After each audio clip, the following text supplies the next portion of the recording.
another glorious day, my tea sippers, and you know what time it is. I hope you have all of your comforts together because it's time to dish tea. And you're dishing tea, darlings, with Big Meech.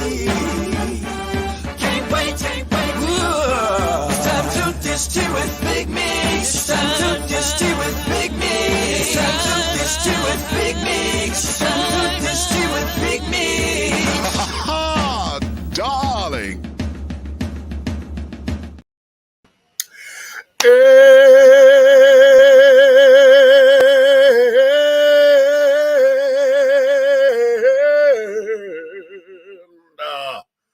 Hello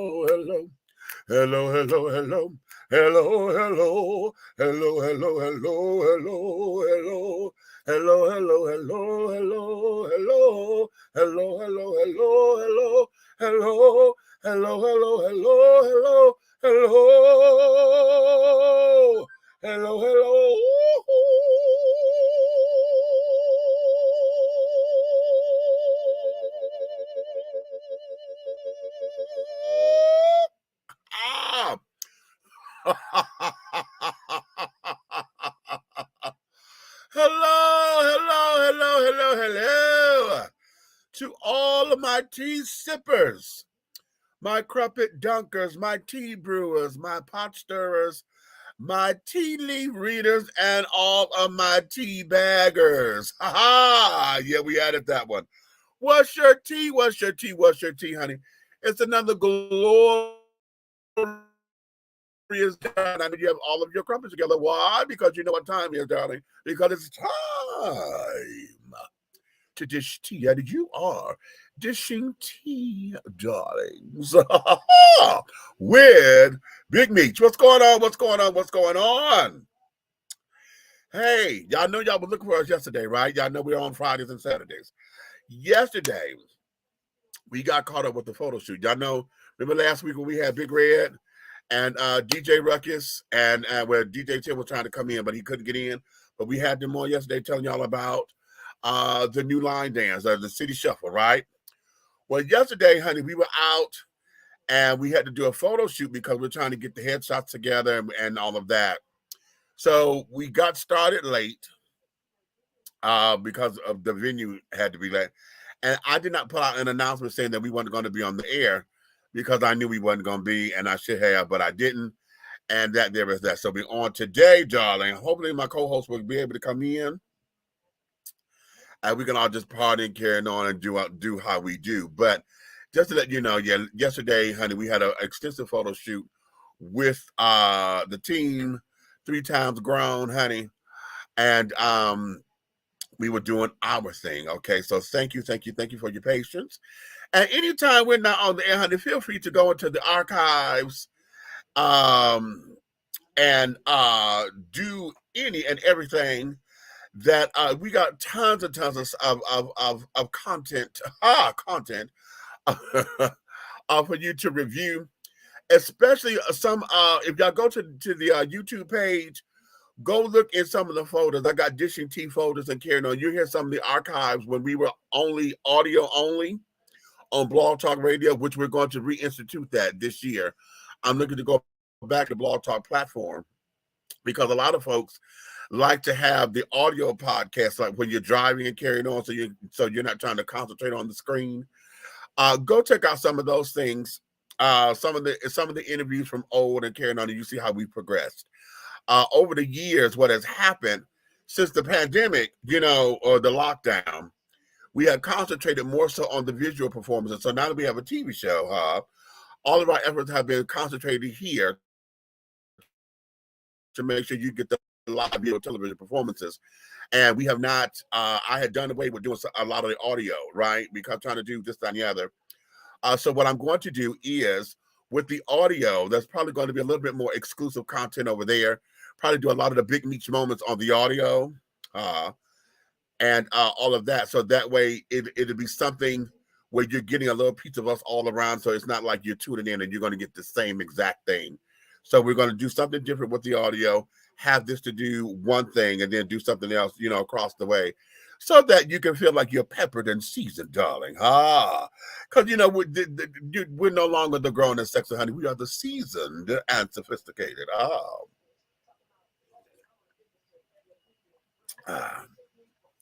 This is alcohol in here. I want y'all to know that. I took the rest of my shot that was left. My grandbaby drank my liquor, bitch, and I'm still mad. But I had some Indiegogo. It was it's Snoop Dogg's vodka, and it's a strawberry flavor. It was vodka or gin? I think it's gin. Okay. And I usually don't drink gin. I'm usually a vodka person, but it's strawberry flavored, and yeah. Now I got repissed because shit, I was gonna put in my glass, bitch, and I said, okay, this is probably a double shot, and I lied, honey. It was just a shot in that bottle, a brand new bottle that I only got a shot of. Yeah, I'm gonna let it go though. But I'm still salty. Okay. Yeah, Snoop had gave us that bottle when he stayed at the hotel with us. And well, I had 2 bottles, and I had taken one. I had taken one over there. Nay, remember I bought the bottle over there for the Christmas party or whatever. And so that there was that. What'd you say? Change the background? No, I'm not changing this background. Why? Why? You don't like the flames, darling? You see how it's breathing and carrying on? I love it. Oh, wait a minute. You said what? I see you made it hell. Anyone you recognize? You so damn dumb. You dumb. You.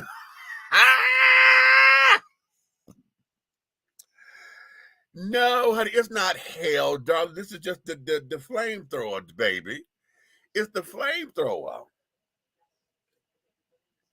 Okay, it's about having hot content and carrying on. Ooh. Okay. He said, I made it to hell. That's funny, Keith. That is real funny. Okay. Let's see who else is in the comments. Let's see. Hey, Big Meat. I just ate cereal and kicking back after a day out, and I'm going to put Icy Hot on my legs. They are bugging me. Girl, you've been doing that kind of walking. She said, I got to get the Icy Hot on these legs, child.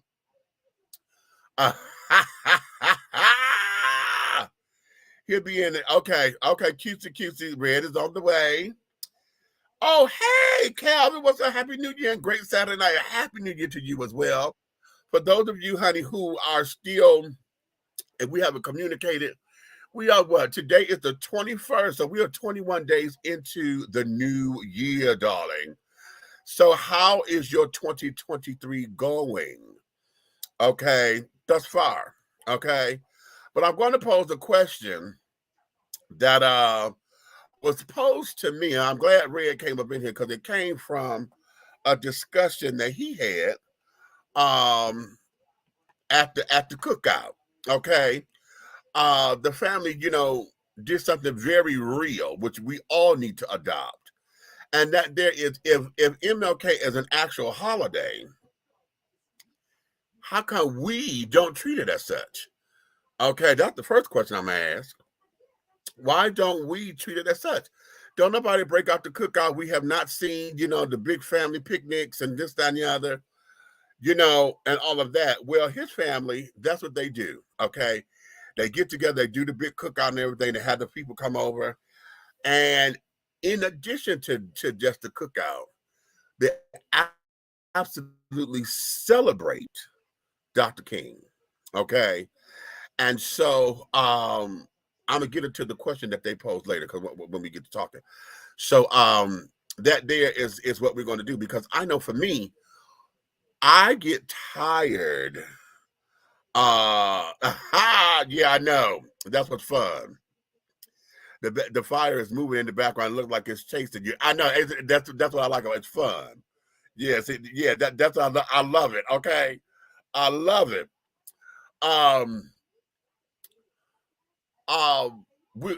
When a lot of the bar parties and carrying on, I do not like when you got the titty bars and the clubs and carrying on, talking about this is an MLK event, and y'all using Dr. King's image and got titties and shit everywhere, or ass shaking and carrying on. That's not who he was in the public. We don't, now we got the stories of what he did in his private life, but his private life was private.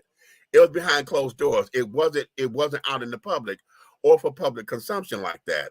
And I do not like when we take his image and distort it to try to make a buck and a dollar. I do not like that. But the party promoters feel as though that's a cute marketing strategy and whatever. Secondly, for the gay community or for the alphabet children, we cannot say Martin Luther King without saying Bayard Rustin. You understand? Because Bayard is the one who taught Dr. King about being nonviolent and the ways of Gandhi and this, that, and the other. Bayard is the architect and the mastermind behind the March on Washington and carrying on. So whenever we're doing something, it would be my opinion and my thought process to where we celebrate both Bayard as well, or at least do something on Bayard Rustin's birthday, which is March 12th. Is it the 12th or the 17th? I know he's a Pisces like me. But we need to also incorporate that, but that's just me talking. Of course, many of y'all are not going to agree with that particular statement, and that's cool. However, when we're talking about Martin Luther King Jr. and carrying on, some of the things that we do in the name of is bullshit. Now, I'm going to go flat out and say that. That's bullshit. So, that there is that. But nonetheless, we're going to get into all of that. Let me see what we got. Who else is up in here? Fat. What we got? Hey, what's up, love bug? Okay, cutesy. You know what? You sent me that thing. I didn't even load it up. I didn't even load it up. Okay. What you say? Miss you, love you, miss you back, baby. Okay. Bestie. Okay. It's going good. We all still alive. I heard that, child. I heard that. And what you say? Good evening, me. So far, so good in these first few days of 2023. All right. Well, that's a good thing. That's a great thing, even. But let's get into this because we got a couple of things that I want to try to get into to have a little fun. And then we're going to pull out some of the cards, child. This is date night edition. What y'all want? Put in the comments. Y'all want date night or relationships? Put in the comments which deck we should go for. Or should I do both? Okay. And see what's up. Because y'all into the new year, everybody, for those of y'all who single, ain't got a relationship or whatever, some of the things y'all want to do and carrying on and this, that, and the third, and blah, yakety. Okay, I got both. I got relationship. I got another both. Okay. Calvin, what you say? God's grace and thanking him for his blessings. And this is our youth to reach for higher grounds, along with Miko Evans are doing in our community, have to reunite. And he have to follow God's footsteps and keep on pushing and praying. Amen. Love you, DJ Calvin. Okay. I'm there for that. Thank you, baby. I appreciate that. I appreciate that greatly. All right, Red, you ready? Wait a minute. Was that the thumbs up or hold on a minute? The thumbs up. All right. Okay, let's bring on Big Red up in here. Bring him a little closer. There we go. What's happening? What you know, no good, player. Hey, it is what it is. Okay, wait a minute. I'm sitting up here sweating, and I know what it is. I got this is gin. They say gin make you sin, honey, but damn it, I usually don't sweat like this. But I know I had to turn the heat down or whatever. We got the lights on, but okay. Before you turn off the lights. Well, okay. We need to pray for those folks tearing up Atlanta. Okay, how about that? So, let's get into this particular discussion because I'm interested to hear what a lot of you will say and do and what are your thought processes. Because in the effort of celebrating Dr. King's birthday, and in an effort of keeping the dream alive, which is so cliche these days. The question becomes, honey, what or how has your life been impacted since you have become aware of the dream? You know, we're in the era of the dream, honey. We're living the dream. We want to be the dream and this, that, and the other. And when Martin came out and said, I have a dream, and basically that's all everybody want to know about his legacy is having this damn dream. Tell me, in this day and age, what has the dream or how has the dream impacted your life? Okay. Well, I'll tell you what it is. Big Meech, before I met Coretta, I'm going to tell you, it was all about the little white girls running around the street with those tight shorts. I ain't looking at you. And one day, I ain't looking at you. I'm going to get me one of those white girls. I ain't looking at you. I'm going to march and march. I will walk to the ends of the earth to get me some of that Au Fait pate. I ain't looking at you. Damn it.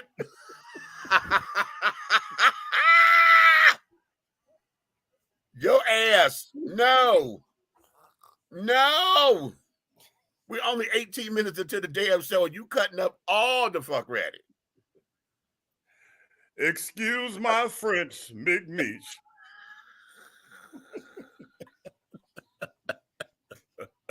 Wait. He said his French. It's French. My God, today. Okay. But I thank God for Coretta. Well, honey, that was now. You know what? Let's talk about Coretta. Yeah, let's do that. In this instance, let's talk about early Coretta. I saw the fix. Oh, shut up. And we're going to tie a lot of this in because the current news is that it's the damn statue and carrying on that they done made. So we're going to tie all this in together.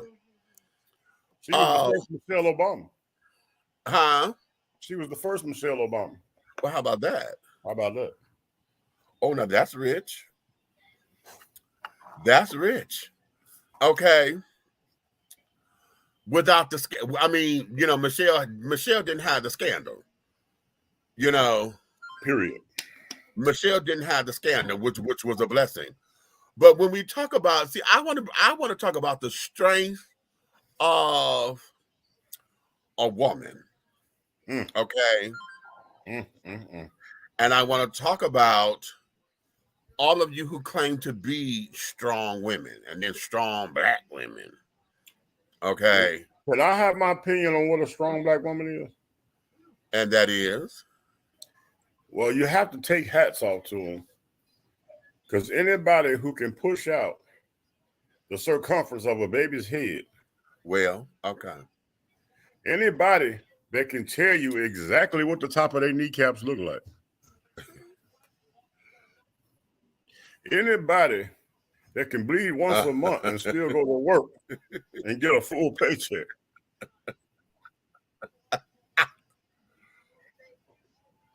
That's a strong, any kind of color woman. I ain't listening to you. Okay. Because, nigga, if I put my kneecaps on my jaws, I'm going to the hospital.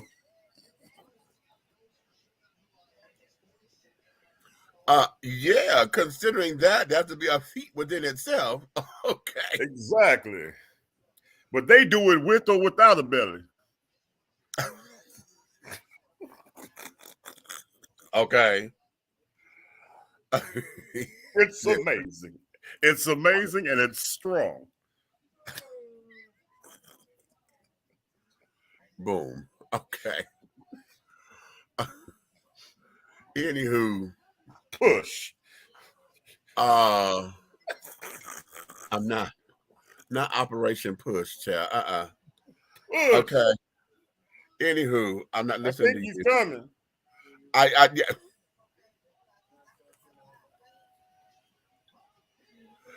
Hush. Oh, and for y'all who like boiled peanuts, I know a place where they steam nuts. Give me a call. I'll tell you how to get there.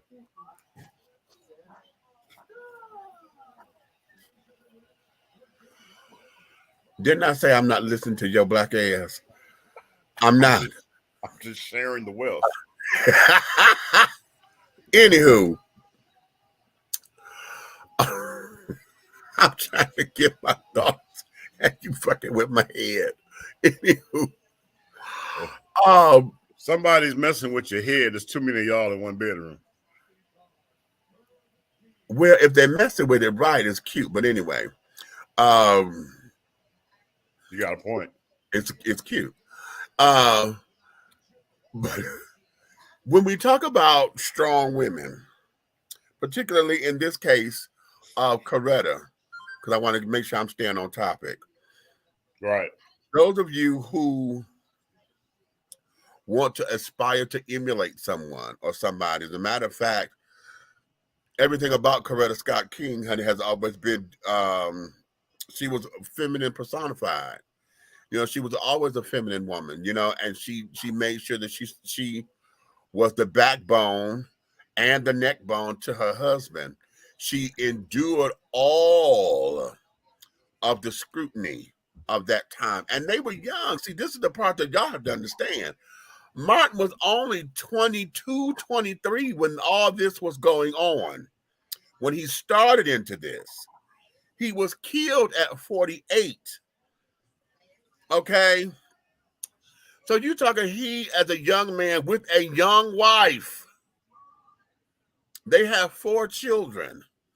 And she endured all that they had to withstand, all of the scrutiny, all of the telephone call. Now, see, could y'all imagine if they had to endure all that they did in an era of social media? Then you have text messages and emails. You understand? Right now, they had to deal with phone calls, so you could stop answering the phone. You understand? They had to deal with the press who was staking outside of their house, but they had, when they moved, folks had to find where they were. You know, this, that, and the other. It took an effort. But could you imagine that everything that they went through and endured was on social media? Every time they bombed their houses and carried on, somebody put that up on social media to where their children are reliving this day in and day out.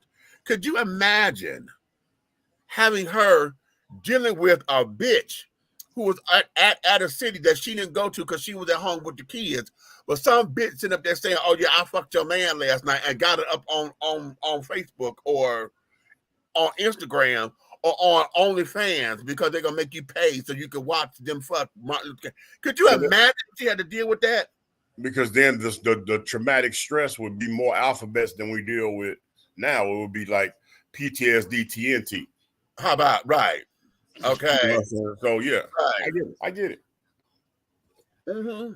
I get it. When we talk about the strength of a woman and how she was able to manage her family, still care for 2 boys and 2 girls, okay, teaching her young women how to be ladies in spite of the adversity, teaching her young boys how to stand up and be to emulate their father, okay, even though he was there but not there. You understand? You had to deal with an absentee dad who was on a higher calling and a higher mission. And on top of it, he's a pastor of a church. Why Now, they how say about that? he okay? He's a philanthropist. He's a pastor. He's a father. But then they said he was also a hoe. Yeah, they did. He was. The word is that he was a womanizer. Yes. But then let's creep into the closet. They also said your homeboy him was doing something too. Listen, they did that because they wanted to throw dirt on that. I'm not believing that at all, and that happened because there was a picture of them. Martin was in the bathtub, and Bayard was not washing his back, but he was by the tub or whatever. They were having a discussion, and someone took a picture, and they leaked it. Now, Okay, wait a minute. First of all, okay, let's back up to the masculinity order. Nigga, I'm not gonna have a conversation with you while you're in the tub. I'm not doing that. Okay, so that's you. It ain't that serious. Whatever it is, when you dry off, we can talk about it. You know what I'm saying? Right. What's so important right then for that second that I had to run in here and talk to you in the bathroom? Well, here's the thing. Let's look at it from this perspective. That was probably the only time that they had to where they were the only two to be able to talk. Because he got pulled here, pulled there, this, that, and the other. And the relationship that they had with one another, they were very close. You know, and they were like soul brothers or whatever. And that there was probably the only time. And what happened was, I truly believe that they had taken an innocent moment. And it was alleged heavily. It was alleged. I still got another problem with that picture. Huh? I still got another problem with that scene right there. Okay, and what? Who took the picture? That's what I'm going to get to. It is alleged that. Wait a minute. Damn.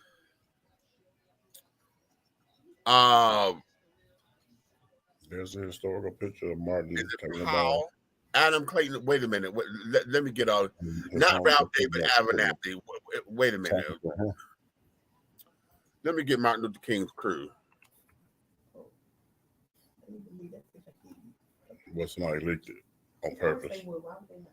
Right. People that he hung around.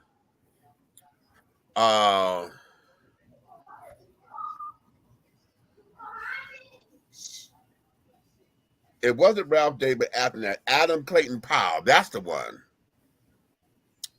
It was alleged. See, it was alleged that Adam Clayton Powell was the one that leaked the picture. See, he did not like Bayard Rustin. Okay, he did not like Bayard, and he did not like his position. Okay, and so what was Bayard's position? Second, he was like, why you laugh? What was funny?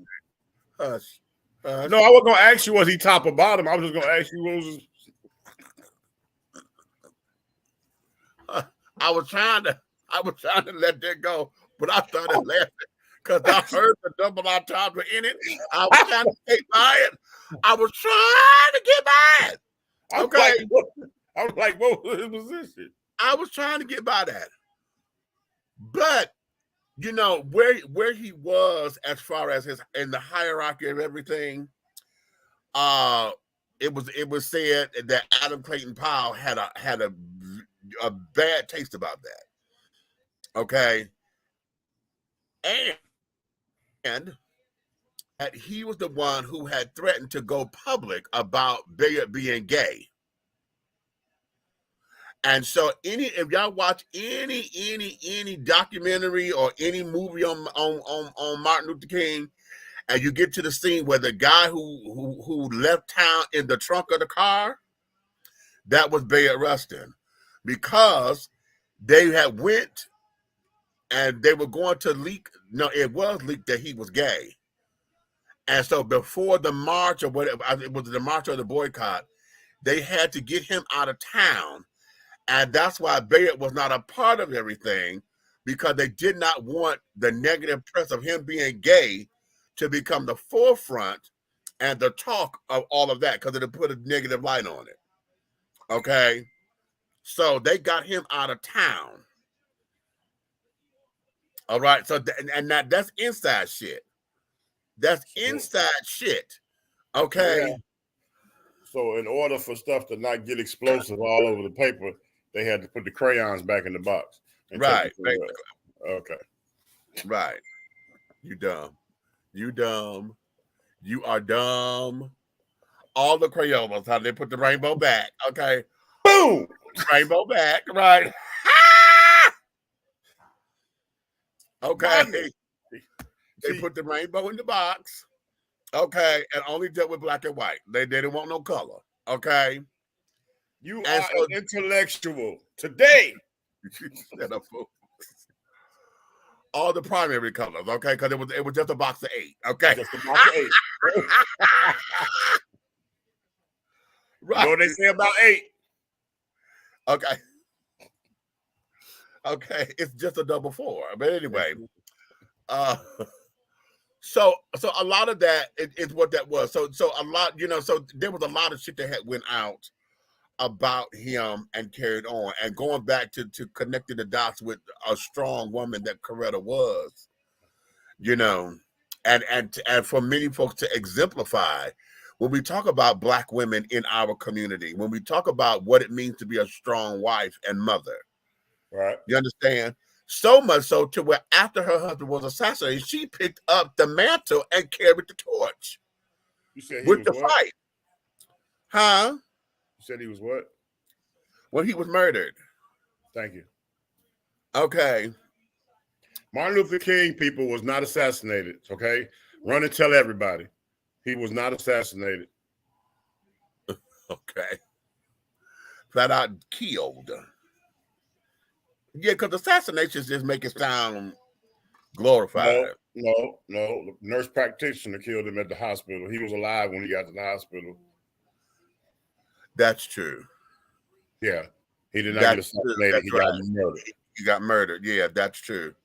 Because he was alive on his way to the hospital. Yeah. He was alive at the hospital. At the hospital. Yeah. Oh, wait a minute. I'm sorry, y'all. I was trying to put my phone on silent, but there's something showed up, and it was rather cute, so I had to take a screenshot because that was nice. And they play Sylvester. How about it? Okay. Oh. I'm not looking at you. Hey, that was the Vogue, though. I'm not looking at you. Okay. So now. Oh, pause. Okay. Did you know Moir got pulled over today in Rockdale County? For what? Mm-hmm. I was driving, and they were out there. I guess they were doing a sting for speed. Right. And I seen everybody getting pulled over. Whoop, whoop, whoop, whoop, whoop, whoop. And then all of a sudden, the SUV come out the middle of the road. Yeah. And he jumped out, but his siren said, wee-oo. And then he came up to my window and said, he sashayed from his SUV. Did he walk the catwalk over to you, baby? Yes, he did. Did he walk his catwalk? And he stopped and he put his hand out like this. License and registration. I looked back, I said, what in the Abiala? We gotta warn this over. Okay.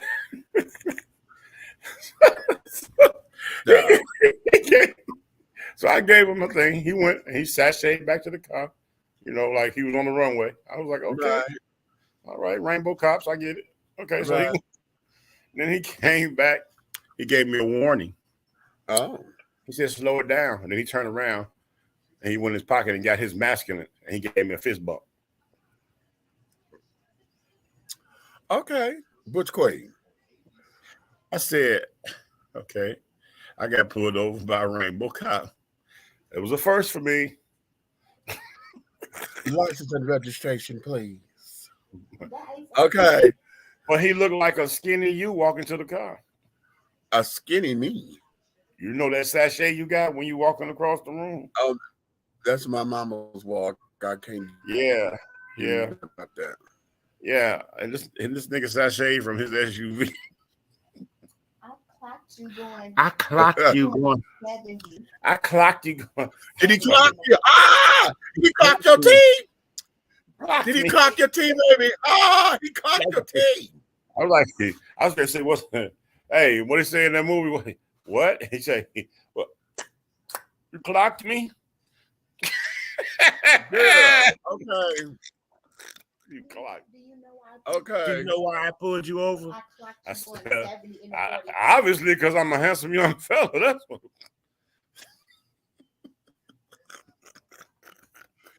Okay. Wait a minute. Wait a minute. Let me talk to y'all. Go. I'm so this. Ladies and gentlemen, listen. To you heterosexuals out there, don't be trying to get over on your good looks and carrying on that thing. Just because the rainbow children see a fine ass man, that we lose our scruples of carrying on. You understand? We do have a job to do. Now, secretly, we say, damn, he's gorgeous, honey. Damn, and we may secretly have the Jack dream playing in our head. However, we still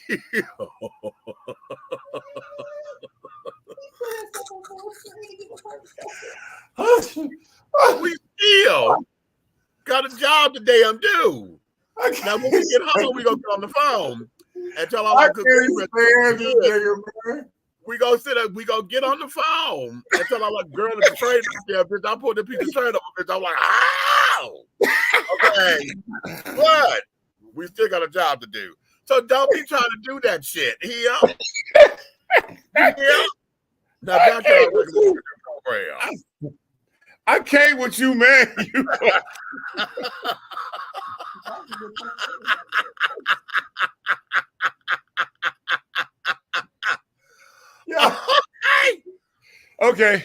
Okay, I quit.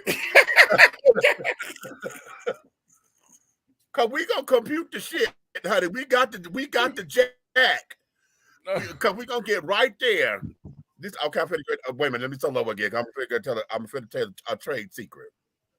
Listen, and I know I'm gonna get back to the Martin thing. Hold on. Listen. If ever you dealing with anybody rainbow, I don't care how feminine, how masculine they are, this is one of the things that we do. And I know everybody does this because we're all human, okay? With the children, we will make the fantasy here, right? Because sex is all here.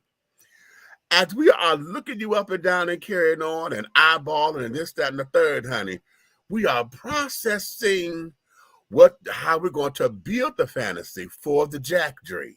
Here. What's the Jack dream? If you're asking, the Jack dream is just that. What I'm going to ascertain and pull when it's time to go and I'm finna go to Jack, my dick. How I'm going to get the nut. Okay. So if I done pulled you, honey, I see you fine. You got this. Now, y'all know I like big men. So if he is fine, got big old titties, got a fat ass, got big old muscular thighs or nice meaty thighs or whatever, I don't know. I'm not necessarily one who's proportion, proportions that's debatable. But it's a plus when the ass and the thighs are proportioned right. The ass is meaty and the thighs are meaty too. Bitch, that's it. So we done locked it here. Okay? We locked it all here. And so that way, when we get back to our quiet time and space, we got the image to pull up to get the nut. So we do that. Okay?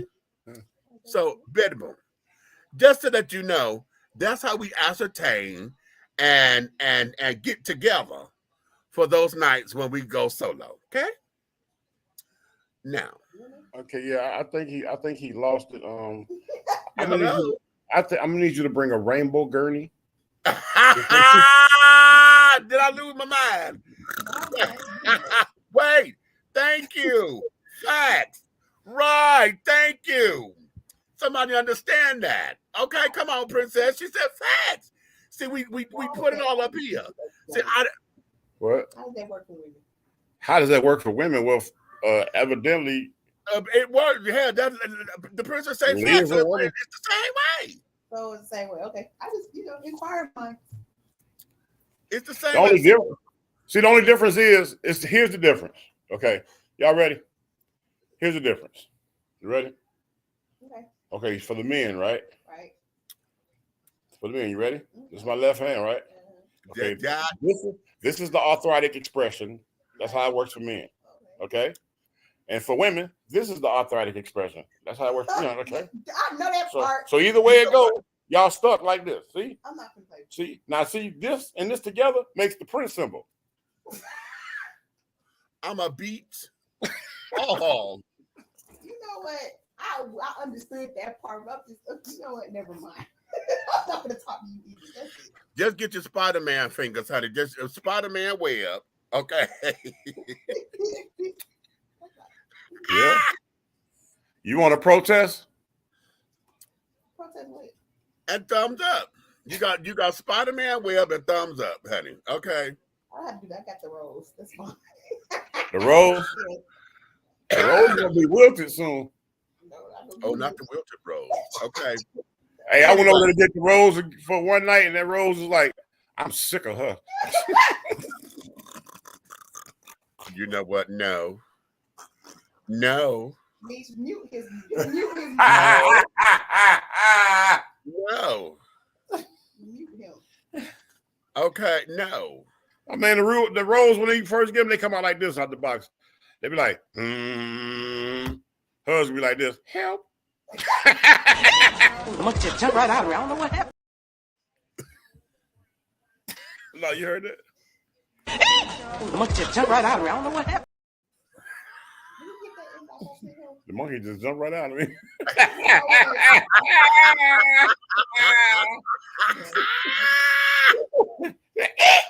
I don't know what happened. Okay. Now listen. All right, let's get on. Let's get on Martin. I get on Coretta. You get on Martin. All right, come on. Okay. Oh. Now Dexter. Let me do Dexter, honey. Hey, whatever floats your boat. Child, let me do Dexter. What you know what? Now sidebar. Because I done got a little worried. Speaking of Dexter King, where is he? That's true. The last few years, honey, right after they went through this whole thing about him trying to sell the family stuff and this, that, and other to get some coin or whatever, and they had that big fallout in the media. Mm-hmm. Dexter has not been seen in the public at all. And even for this birthday, we've only seen Bernice and Martin III. We've not seen Dexter nowhere. And that's bothering me a little bit because I'm like, wait a minute, this is your dad's birthday. And at any time, at least once a year, we see what's going on. We ain't seen no parts of Dexter. Dexter King, wait a minute, hold on. Let me start about this. I want you to hear me. Dexter, listen to me, baby. I understand that y'all may still have bad blood between you, and that's family shit that we're not going to even get into because we're not qualified for that. But baby, I need you to peek your head out from up under the cover, out the sand, or out of somebody's ass, or whatever you're doing. Peek your head up. But hey, I'm still alive and I'm good. Because listen, sweetie, you are still part of your father's legacy, whether you want to be or not.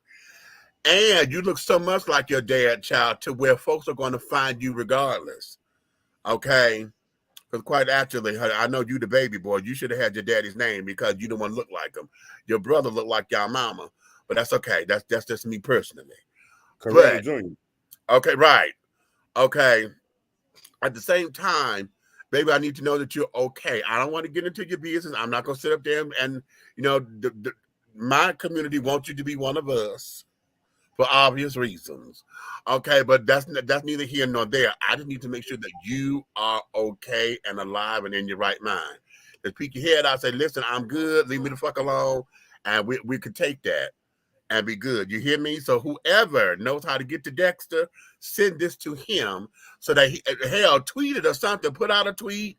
Put up a picture with you on the goddamn beach somewhere. Yeah, that would be cute. How they in Speedos. Ooh.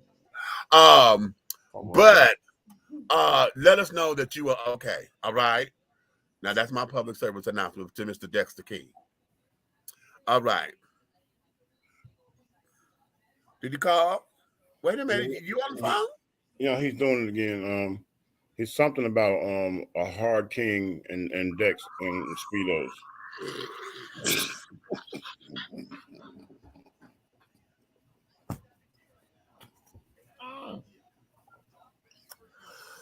Oh. Oh. He spits it out.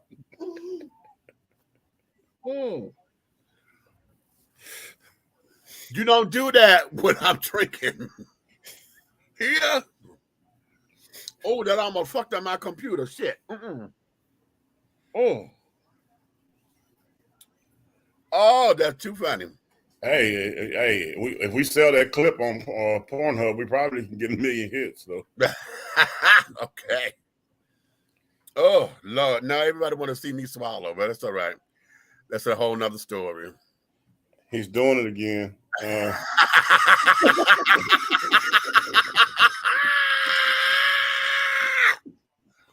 Wait a minute. Ain't that a bitch? Hold up. Hold up. Hold up. You don't get on the phone calling on me, damn it, because I don't have a Mrs. Red. Ain't that a bitch?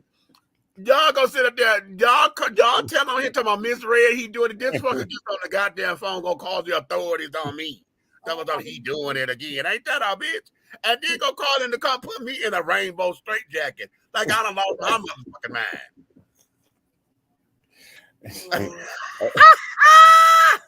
You might want to bring the fluffy cups.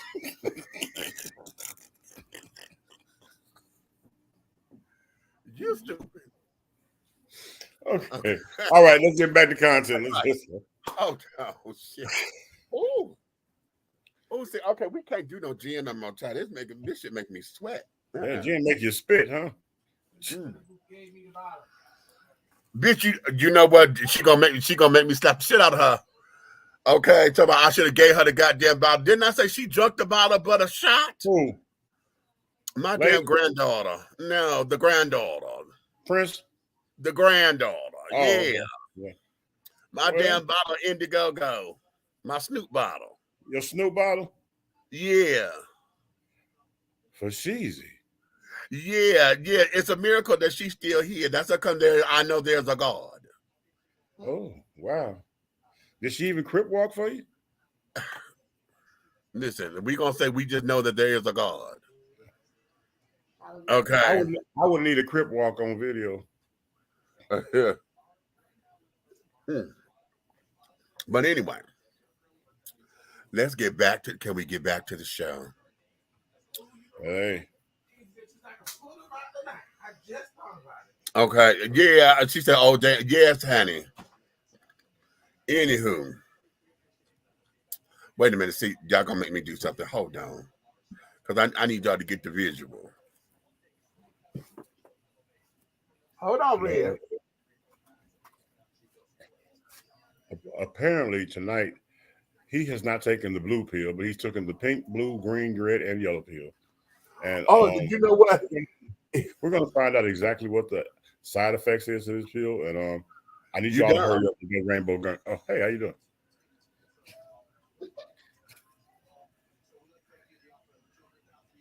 It is a pretty bottle. Yeah, pretty. It says "In Dog Go." Right. Indigo. Okay. Yeah, once you get in, dog, you go. Exactly. All right. Go for what you know. So let's read the bottle. Yes, let's read it. Sound it out. And if I sounded out how this shit, a bitch need her glasses. You know, we done got to the age where I need reading glasses, yeah. Okay, there we go. I just need some light. How about that? Or zinc. All of the above. Okay. Indoggo with a laid-back California style is like no other flavored gin in the world. Developed by the king of gin and juice, Calvin Snoop Dogg Brodus, Indoggo is the ultimate remix of 7 premium botanicals infused with all-natural strawberry flavor, unapologetic, fresh, and clean. This spirit is ideal for sipping on the rocks with a squeeze of lime or mixing with tonic or juice. Try Indoggo laid back with pineapple juice or mix it in or mix up in OG gin and juice with Indoggo and orange juice. So I got a question. The recipe they was given, so it said it's made with 7 preemie testicles. What did you say? 7 premium botanicals. Oh, botanicals. Botanicals. What's a botanical? Flowers. Oh, Infused with all natural strawberry flavor. really? Yeah. But I want y'all to catch the bottom, okay? Because this is 750 liters. So this is a half a gallon. Ain't no secret to why it's blue. Yeah. Okay, well, purple. This is actually purple. Okay. Well, Okay. on the north side of the map, you know. Right. Oh, more so cobalt. Yeah. Okay, a cobalt blue, but more it looks purple. So you see this bottle. My granddaughter broke the seal. And when I got to it today, now we had this conversation earlier. So when I got to it, honey, it was here. But then she went back in it and left it here. Now I looked at that. I said, okay, that's a couple of shots, which means that somebody else went up in this bitch and I had a shot because when I pulled this glass, it was only a shot. Then this bitch stood up and said, oh, well, you should have just gave me the goddamn bottle, not knowing I'm about ready to take this bottle and knock upside her goddamn head. Okay. However, yeah, but yeah. Mm-hmm. Now that's free advertisement for him, child. I need to send him that so he can be like, okay, let's just be a sponsor of the show. It was good, Snoop. This bitch still talking. Okay. Oh. So you want to be hitting people with garbage cans? Huh? How about that? Okay. Right. So you want to be talking about mamas, huh? Okay. All right. Okay. All right. We done got to the pit stop. We done make the pit stop the destination. That's not what we were supposed to be doing. Let's get back into the car. Get back on top of Martin. Go ahead. Yeah. Ride, baby, ride. Okay. I don't know, Coretta. I think I'm leaving. You stupid. Anywho, let's do this. The question that we wanted to pose tonight, as far as anybody, when we're celebrating the dream and celebrating the King holiday and carrying on, and a lot of folks believe that, this is supposed to be a day on instead of a day off, be of service and this, that, and the other. But the question is, since you have become embodied by the dream and infused with what the legacy of Dr. Martin Luther King has become and is, how has the dream impacted your life? What have you done, or what has it done to improve your life? And with what regard, how is it that you make it relevant to you today? Okay. So y'all put that in the comments. Let me hear some of y'all, what y'all think. And I want y'all to take y'all time, because I don't want just the surface answers. Okay. I don't want just the surface answers of, without his contributions, we as Black folks wouldn't be where we are today. We already know that. I want you to take it personally. What has the legacy and the contributions of Dr. Martin Luther King, how has that impacted your life today? Considering that he's been gone for almost 50 years, or it hasn't been 50. He was killed in 68. He was killed in 68. That's 2 years before I was born. So it's been 54 or 55 years that he's been gone now, or was soon to be 55. So how has the dream made its impact on your life? Okay. What is it that you're able to say and stand for? How do you support the legacy of Dr. King? Is it important to you? Now that's probably the biggest question. Is Dr. Martin Luther King Jr.'s dream important to you? Because that might be something to consider, because a lot of folks, we only know it to be cliche. We only know it to be a speech. We only know it to be something that we talk about for Black History Month. You know, is it important to you? What you say, baby? Okay, right. You know, so what is that? Because because I like that it was recorded. That was one of the first recorded speeches or whatever that made a record and everybody bought it. You know, so it became a moneymaker for who? Motown or somebody? You know, so so now what are we saying? How did it impact you, or does it impact you? Okay. Or here's the flip side of that coin. Or has his dream been your nightmare? Ooh, now that's holler. Has the dream of Dr. Martin Luther King been your nightmare? And that's for anybody, Black, white, red, Indian, Native American, whatever that is. How has it impacted you? Has it been the dream, or has it been the nightmare? Well, I tell you from my point of view, right? All right, give it to me. I believe that, and people may get mad at me for having this opinion. I don't believe Martin Luther King opened doors. I believe he cracked the doors. Dig. Okay. I believe he cracked the doors and went to unforeseen and untouched and feared areas of life that people didn't want to have some type of focus or perspective on because of the consequences.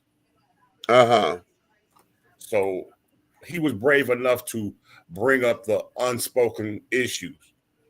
He was brave enough to stand up for the equality of life within a social community, where some people would just hush, and you know what I'm saying, and don't eyeball the white man. Just go on over there to the, get what you're gonna get from the market. Get on about the business. Okay. Like he cracked the doors for those that follow him that were brave enough to knock the doors down. Okay. You feel what I'm saying? So to kill him was to kill the pot stirrer. Oh, say that. Say that. You understand what I'm saying? Say that. To kill him was to kill the pot stirrer. But the people who actually took action were the generations after him that saw what he was doing, and they added, because as generations developed, they became more into strength and less intellect, because life gets easier. Technology makes you lazy. Okay. You get what I'm saying? So as these generations get, they think of these stories, and the more they see these stories, the more they add anger to them. Okay, right. So you're peacefully marching with Martin. You're peacefully marching with Martin, and you crack a door open, right? Then Malcolm come along, and he want to smack fire from folks. Right. All this is going on. This is like an entwined thing, right? So when you hear these both stories, when you get a chance, if you got the right type of instructors in your life as you get into education, and you hear the real stories, it develops awareness, but it develops anger more. Dig it. Okay. Dig it. So what does a young mind that's ignorant to the fact of peaceful protest do with that anger and the ignorance they have? Interesting. Very, very, very, very interesting. And they made a mistake thinking that, like right now today, when something go wrong, the urban communities, I ain't gonna just say Black people, the urban communities tear up their own communities when they're trying to protest. Right. If they study history, it's a confusion right there. It wasn't us tearing down our own things. It was them throwing cocktails at us in our own areas, and our areas getting burnt down. You know what I'm saying? It was okay for them to come over and try to kill us and set our houses and churches on fire and all that stuff. And through time, it got twisted in their minds, and they was thinking that's what you're supposed to do, just tear down and burn up everything in your community. You know what I'm saying? No, sir. Sir, you got to reach back and really pay attention. It wasn't us doing that. It was us getting bombed on by them because of our protests. Okay. But I feel like this. It's okay. You want to go up through Mechanicsville and all up through Bankhead and you marching, that's cute. But do me a favor. Take your ass up to Beaufort, Georgia and protest. How about that? Why don't you walk down through Rockdale County? Oops. Hey, I got one for you. There's a town called Between on the way to Athens. I bet you won't go over there. Well, because I feel like the first time you burn down one of their neighborhoods in a protest for something they did wrong, boom, all of a sudden people can hear you. okay. But like I said, again, that goes with that. You see what you just typed up there? Right. The twisting of historical facts, developing into the minds of I call it the unintellectual, high technology generations. Okay. Which is what caused the nightmare of the dream. Interesting.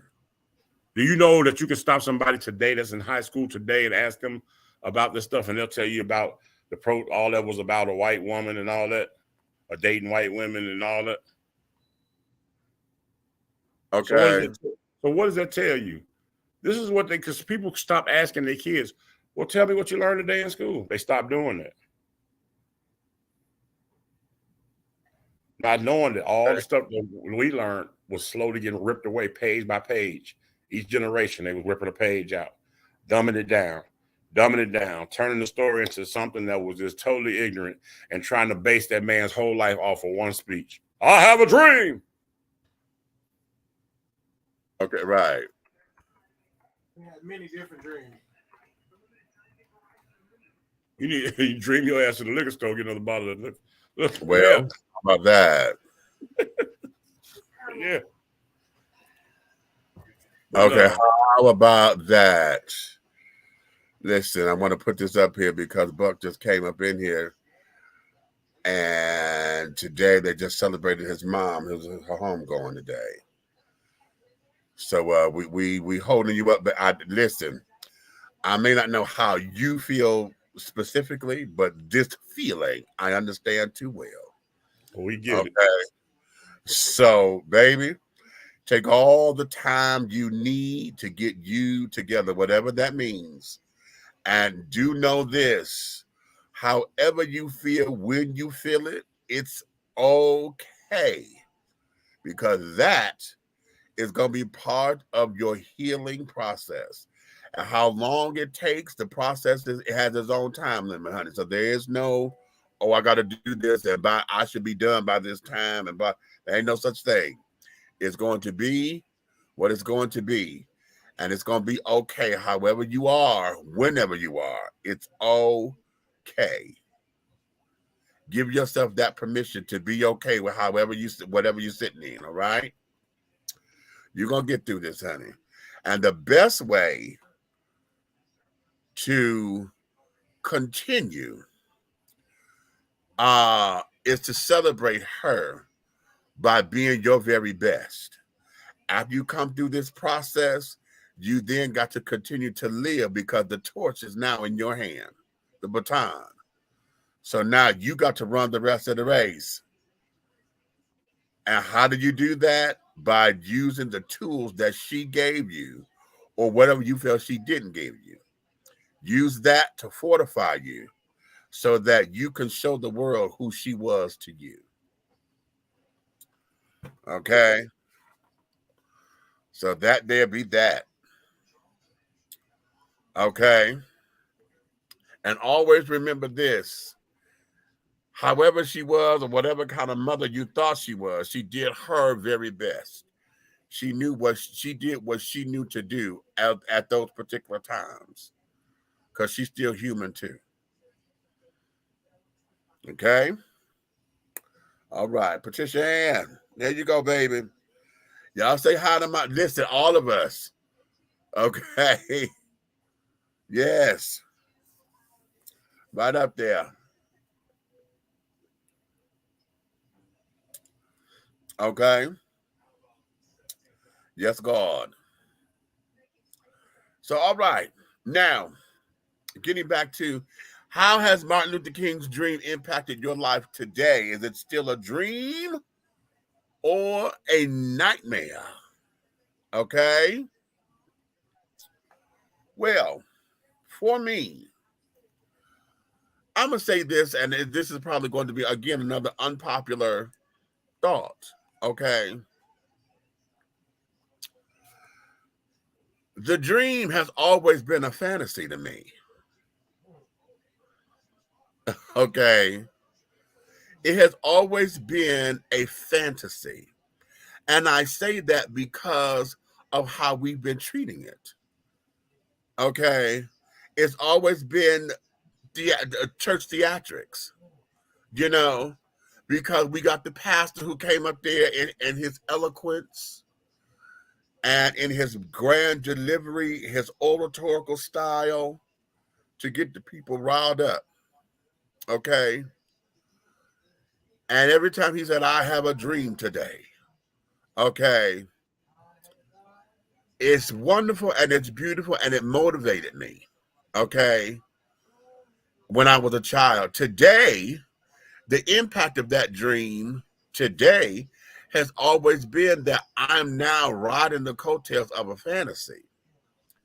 Because even though I am of the alphabet community, I still have to embrace those same prejudices and carry on in the world, in a community that's supposed to celebrate diversity. Okay. So the whole idea of my 4 children would be able to sit down with your children and be at the table of brotherhood and blah, blah, blah, blah, blah. Well, I've been at that table, but the brotherhood has always been segregated because my brothers sit on one side of the table and y'all sit on the other side of the table. We at the same table sitting together, but we still don't interact. You understand? But you know, have you known, I'm going to say, how can I say this? Regular day-to-day life actions and movements and mobilities in the world are automatically right there. I don't care if you go to a doctor's office and the waiting room seats 100 people, the nationalities are separated. Yes. Not on purpose. On purpose, but it's not like saying, okay, y'all sit over here, you sit over here. It's an automatic thinking process. If you get onto a public bus, right, you get on a bus today, you'll see, I've seen white people rather stand up than sit in the one seat left next to one. That's right. I have too. You know, and then I have too. I've also seen where black people are doing too. Because we're the same. We're the same. We're the same thought process. We get on that bus and it could be full of white people with one seat between 2 white ladies, and you won't sit down. Now, let me add a proviso there. I'm going to add this proviso simply for conversation purposes, even though I know it has some truth to it, and especially for me. The proviso that I'm going to add is we have become such a selfish people. So we're so worried about personal space to where sometimes a lot of that is I'm protecting my personal space. I don't want to be that close up on you. I don't want to have to sit down because I like to sit down with my legs cocked open and my legs touch your legs. Okay. I don't want the implication of you thinking because I touched you, I'm trying to hit on you. Okay. Or I don't want the implication because I'm a big guy and I know that my fat is going to spill over onto the seat. You know, I don't need you sitting up there looking at me, oh, here comes this fat guy, because sometimes that may be it. You're the only seat left on the aisle. And you see that I'm a big man getting on the bus or the train, and the first thing, you can see it in your face, oh my God, he's so huge, I hope he don't sit next to me. Okay. So I added that proviso because in addition to everything else that we do automatically as far as racial divides and carrying on, In addition to that, those are the other things that go on simultaneously. Okay. So that there shows us that mental health is real because all of that we do to ourselves. And it's always been that way all the way through when you're in high school. If it's a mixed school, Johnson school, you'll see if you walk in the lunchroom right today, even though the children generation today really don't see color like we did. Right. They still, if you walk in one of their lunchrooms today, you'll see the separation in the room. Right. William said something very, look at this. It's a dream because he opened some doors I thought that would never be open for us as Black folks. Okay. Well, here's the question. And I'm only stating this so that we can look into this, because just like I said, as a young man, he was in his 20s and early 30s doing these things and fighting for and pushing for this, that, and the other. Did he actually open the door, or was he just a catalyst for the door to be open because he brought awareness? You understand? That's what I mean. That's what I meant by crack it. That's what I meant by crack it open. Okay. Because had he opened the door, we would be in a whole nother light right now. Right. Okay. Don't you feel like we're still fighting some of the same battles? Child, it's the exact same battle. They're polished. Yeah. They're polished. It's the exact same battle. And so now, you know, being the catalyst to push and get laws and stuff changed, yes. To get some of the laws changed. That's how it has impacted me, because we were able to, no, I didn't. You know, that's your mama's doing. As they come, I always take them out. She like all that shit to be frozen, but then don't check it, and the shit done exploded in my damn freezer. I'm sorry, y'all. My child loved to keep bottles and cans of soda and shit in the freezer because she like it slushy. Anyway, yeah, I'm talking about you, bitch. Okay. I don't know if she is or not, but if she pop here, yeah, I'm talking about you. She there? No, honey, she's at her new home or transitioning. We'll talk about that later. Okay, later. But nonetheless, that's how the dream has impacted me today, because we now have laws in place, you know, but at the same time of having laws in place, let's look at the Voters' Rights Act. They were instrumental in getting that passed or whatever, but you see what we have to do every so often, I think it's every 10 years or so, we have to go get it renewed. Now stop right there. Stop right there. Name something else that's within the law system that has to do with politics, has to be renewed every 10 years. Right. My point is this. That's a door cracker. That's not a door opener. Okay.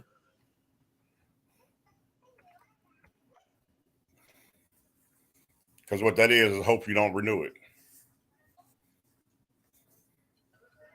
Okay. Wait a minute. I'm pulling this up. I was 1965. What's up, Marla? Pastor Fassie?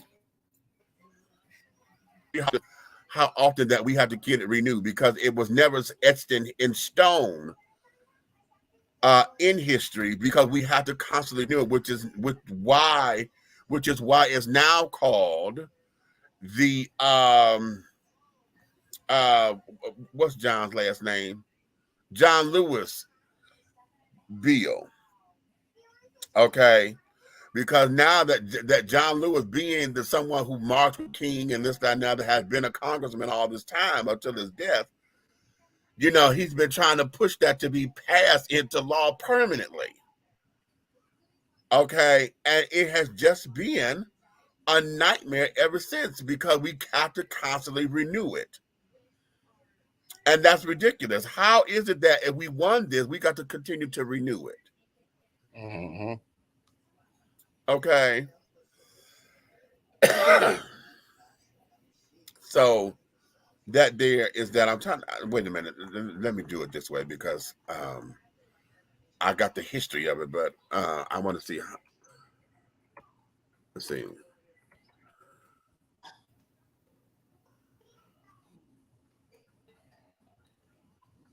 Wait a minute, John. I'm coming. I should have put this on the research department so that way we could have kept talking. Okay. Here we go. Let's see. From the ACLU, it says what expires and what doesn't expire. Okay. So let me see.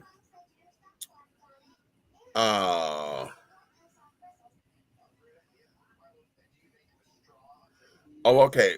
So back in 2007, we had to do voters' right at what expires and what does not expire. This is coming from the ACLU.org. Okay, this was dated for March 4th, 2005. That was my 35th birthday. Okay. Section 4 coverage formula. Let's see. This contains a formula defining jurisdictions subject to or covered by special remedial provisions of the Act. Special provisions are discussed below. Jurisdictions covered use a test or device for voting. All right, that's that. The pre-clearance requirement is one of the special provisions of the Act. Application is triggered by the coverage formula in Section 4B. Section 5 requires covered jurisdictions to get approval or pre-clearance from the federal authorities. Okay. All of that was supposed to expire in 2007. So we had to go and have all this shit renewed. Bilingual voting materials. Okay. So yeah, we had to get shit renewed. So the question is, or the thing of it is that during all of this time, yes, we were able to go through, but we still have to renew this. And now we're fighting to get it signed into complete law so that we as Black folks and other folks that this bill has tarnished or hurt are able to vote. Now, here's something I find to be very interesting is that women got the right to vote in 1920, but they don't have to go through renewal processes. Okay. Isn't it funny that women can vote in 1920, but Black women can't or couldn't at that time, and now we're still fighting and all of that? So when we talk about the dream, what has it done? What you say? But a catalyst got the doors open for us. Yeah, it was a catalyst, yes. And did it do what it was supposed to do? Yes. But the question becomes, how have we taken advantage of the door cracked or open? How have we as a people matriculated since then? Because the more things change, the more things stay the same. See, this is where our Black Republicans and our Black conservatives, this is where their argument comes into play. Because, see, they're the ones who will sit down and say, well, we have all these opportunities that we've been afforded this and afforded that. But because you tend to want to stay in victim mode, you refuse to take advantage of the opportunities and make a life for yourself and pull yourself up by your bootstraps and blah, blah, blah, blah, blah, blah, blah, blah, blah. I've become a success and I've done this and I've done that. And we could arguably say back to them, yeah, you took advantage of these opportunities, but then you also played the game of being with the white children because, see, now you kiss white folks' ass to get where you are. You understand? See, it's one thing to be friends and understand the game and this, that, and the other, blah, blah, blah, blah, blah. But where is your integrity and where's your integrity, your dignity, or whatever? Because what one person would do to get ahead, another person would see as selling out.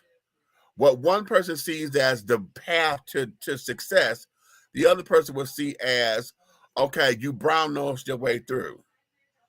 Because there's a fine line between cooning, for success and carrying on, and then making right business decisions to get you where you need to be.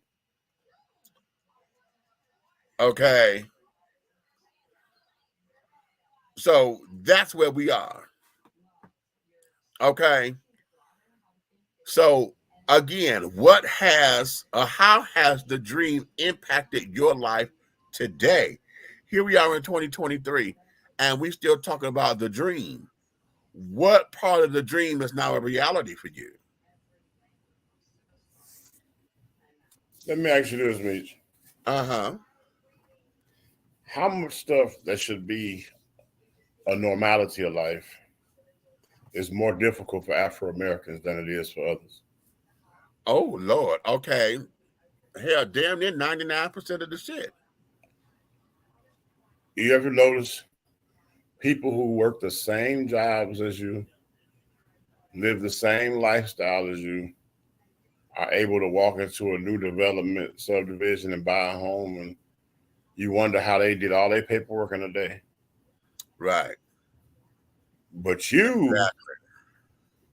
got to know your great grandmama's banking information. Yeah. Yeah. Yeah. You don't find that strange? Yeah. Yeah. And it's all about, the whole idea with redlining and understanding districts and zip codes and this, that, and the other, where you're coming from, is always something.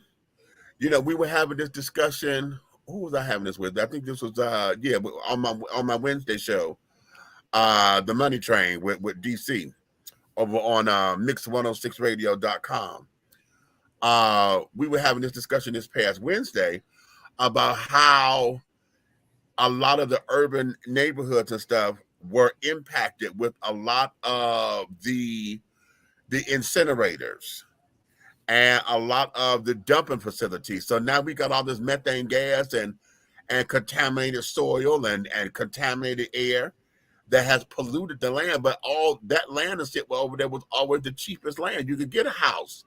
You can buy property or whatever, but hell, the property was no good. The land was being contaminated. Folks that lived over there for years now, they got, stage 4 cancer and this, that, and that. They got lead in the water. They got this, that, and the third. Knowingly. You understand? So a lot of the stuff that is in the system, this is the kind of stuff that people don't talk about or refuse to talk about when it comes down to the racial disparities and carrying on. That the dream was supposed, we put a light on that because Martin had this dream. But now let's talk about, how is the dream? Is it still a dream and only a dream? Or has part of it become a reality? Or is it a nightmare? Ooh. Okay. Well, I can't say I'm living the dream yet. Well, I'm going to say this, and I catch this. A dream comes to those who sleep, right? But I thought we were a woke community. Right. So if we woke, what part of the dream is the reality? Or are we still dreaming? Because if we're still dreaming, then that means we sleep. We ain't as woke as we thought. Or are we the dream? Oh. That part. Well, with that said, I'm on 2%. I'm gonna have to cock out of here early, so because I am a long way from my cord.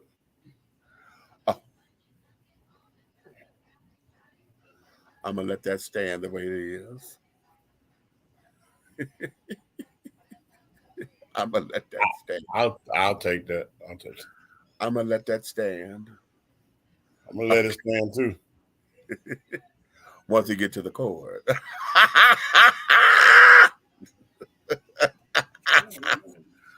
He got his Jack dream together, y'all.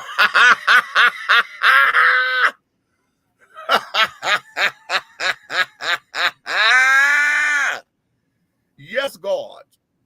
Okay. Yes, God. All right. Oh, Princess said what? Not living a dream with all the killings going on of the people by overzealous cops. I see why he got involved when he did. Okay. Right there. Oh, that's very good, baby. That is very good. Very, very, very, very, very, very good. Okay, that's real good. That there is real, real, real, real good. Okay. So, oh my God, today. Well, okay.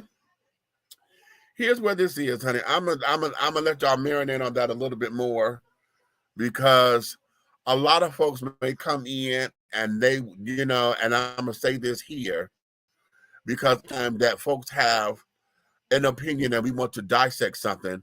Folks will come out and think that we're trying to tarnish the legacy of Dr. King or whatever, and that's not what we're doing here.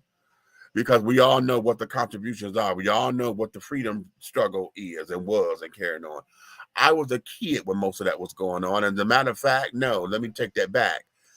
My mother was a teenager when all that was going on. Okay. When Martin Luther King when he was killed and murdered and carried on in 1968, my mother was almost 18 because he was killed on April 4th. My mother's birthday was May 22nd. Okay, and she was going on 18. That's still 2 years before I'm on the planet.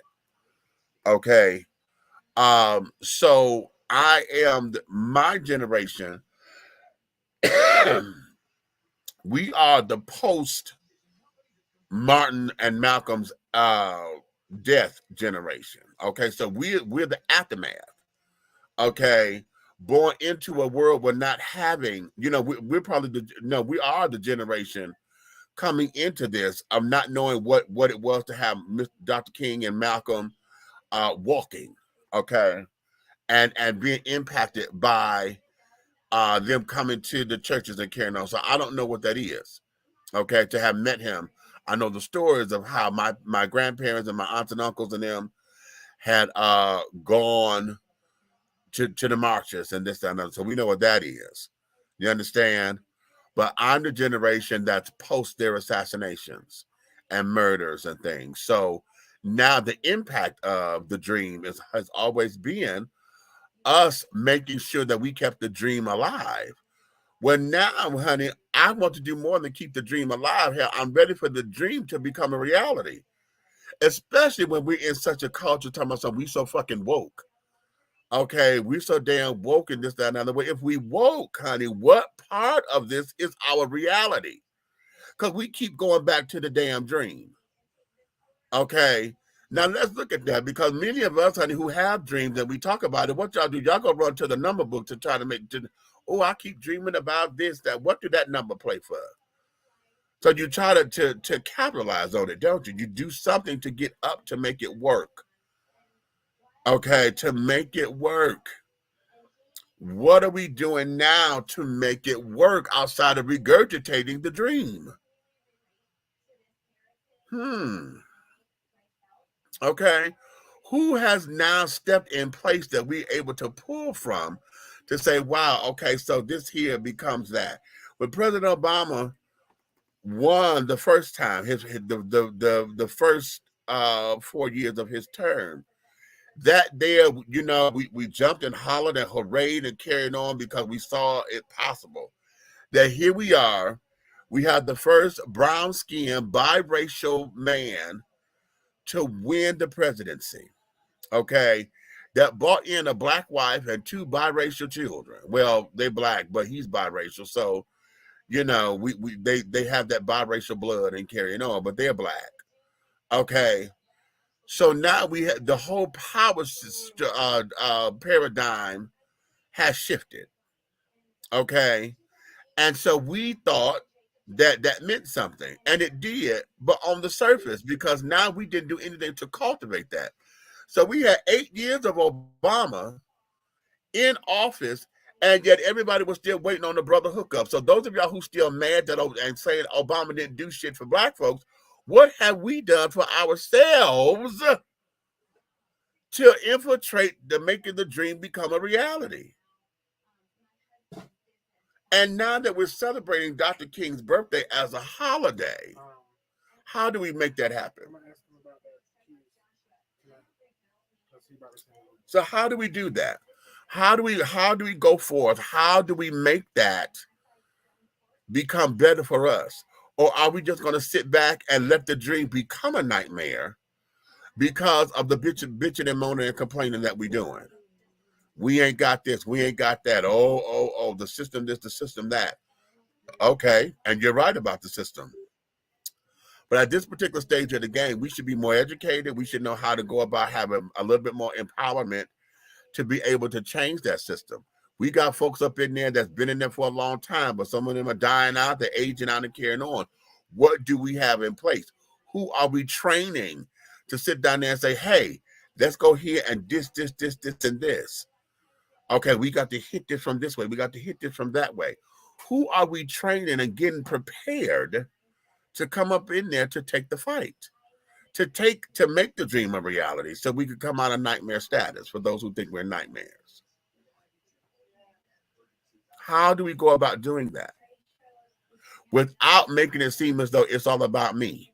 Because see, one of the things that we do, we get into this selfish thing and say, oh, well, that ain't got nothing to do with me, so I ain't gonna worry with that. And yes, we have to learn how to pick and choose our battles, but we have to learn how to pick and choose. Some of us, honey, don't choose at all. We just sit up there and say, if it ain't for me, I ain't got nothing to do with me. If it don't make dollars, it don't make sense. Okay. And you're right, to a point. Okay. So now what? Huh? So now what? There we go. Let me take a commercial break right here because, yeah, y'all done got quiet on me, honey. Y'all done got quiet. Some of y'all leaving. Oh, y'all done got scared. Don't be scared, honey. No, this ain't about being scared. This ain't about being scared because, see, this here, anything, you know what I noticed? Anytime we get into real talk, a lot of folks like to scare you away from real talk. And that's fine. Okay, for whatever reasons, maybe it's time for y'all to go curl your hair. You're trying to get out to the club or whatever.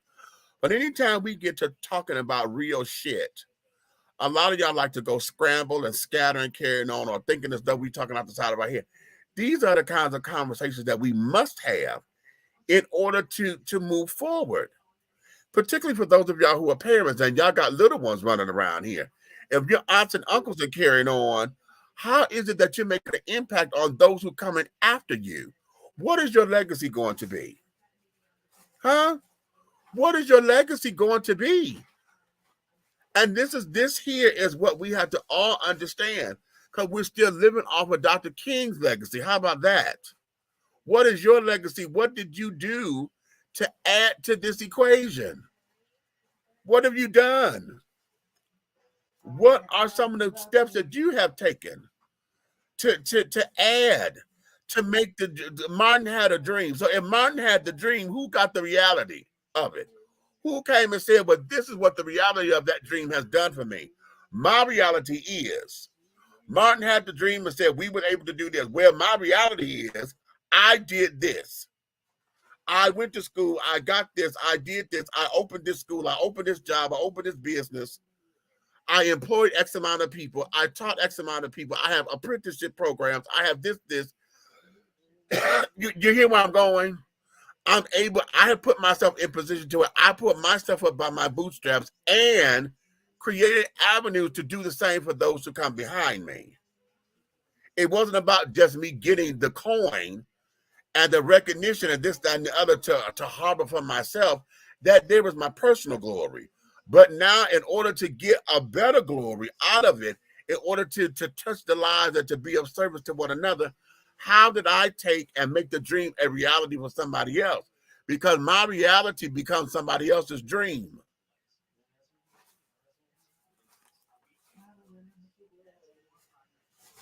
I'm going to say that one more time. My reality becomes somebody else's dream. Y'all hear me say this, and I took this from a girlfriend of mine, honey, Miss Fantasia. She's a gender illusionist performer in Detroit, Michigan, honey. Fantasia said this. She was going out for a contest.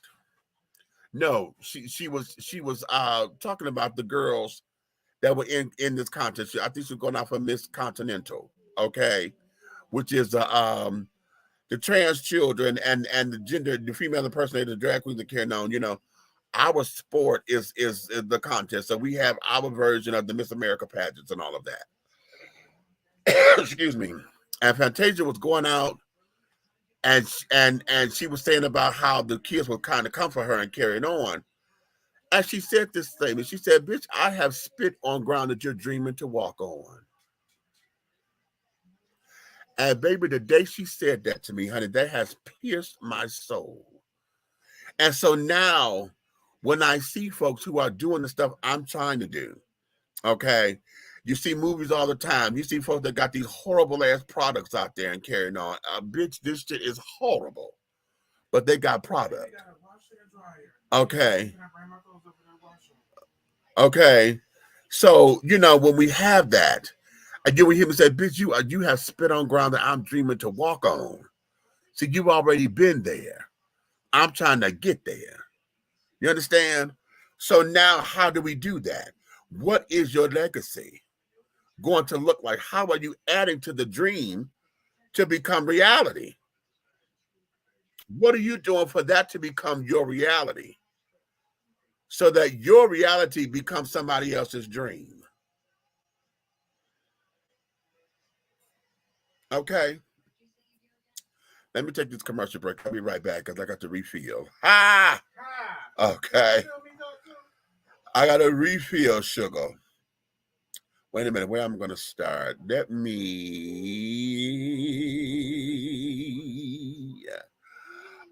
do this. Let me give them a shout out today.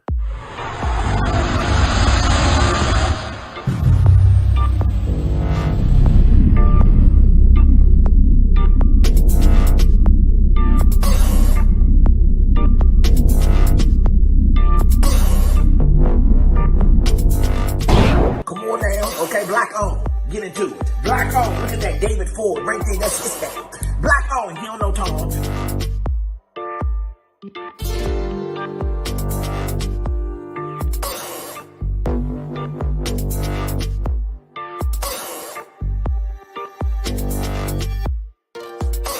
Look at that David Ford, that's his thing. He don't know Tom. Yeah.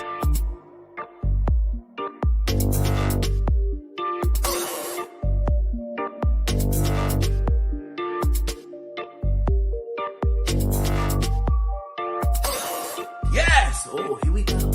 Oh, I can't see the demons. I can't see the demons, but I can see the light. We are creating black luxury across this country.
Angelo Ellerby, the Henry Higgins of hip-hop, is the founder, president, and CEO of Double Exposure Media Relations. Double Exposure Media Relations is a full-service public relations, marketing, and artist development firm specializing in publicity, photography, artist promotion and artist development, makeup artistry, event production, and EPK development. Celebrating over 45 years in the industry, Angelo believes that a culture that does not take care of nor respect its artists is a culture that leaves nothing behind to appreciate. Let Angelo help you make dollars and cents of the entertainment industry.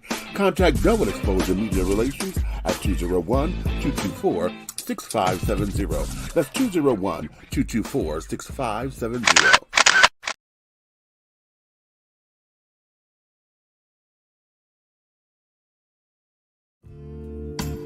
Be bold, be unique, be the T with a unique body oil fragrance from the Sensuality Fragrance Collection. The Sensuality Collection embodies a unique array of customized original scents created by Big Meech.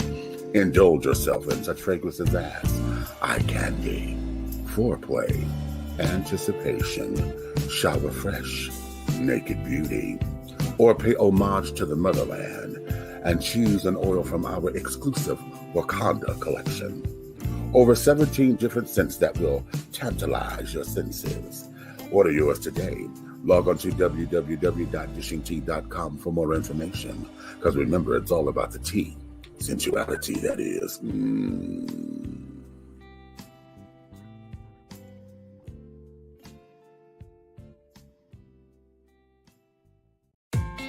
The views and opinions expressed here on Dishing Tea TV are strictly those of the hosts and guests of this program. They do not reflect the views and opinions or governing actions of any of the sponsors or affiliates of Dishing Tea Entertainment, Artist First Entertainment, Big Guy ENT, Atlanta Hot Radio, Black GDP TV, or Diversity TV. Your viewing and listening discretion is advised. All right, children, we are back. We are back. If you're just tuning in, honey, you're Dishing Tea with Big Meech. Okay, and we are about to go into some of these relationship cards and carrying on, honey. Now, I got date night, relationships, and I got the self-love editions. I got two more. I think I got one or two more packs. I got to get the rest of them so that we can have the complete set. Hopefully, it is my mission to get Mr. Ace Metaphor on the show so we could get down and dirty with him and carrying on, okay?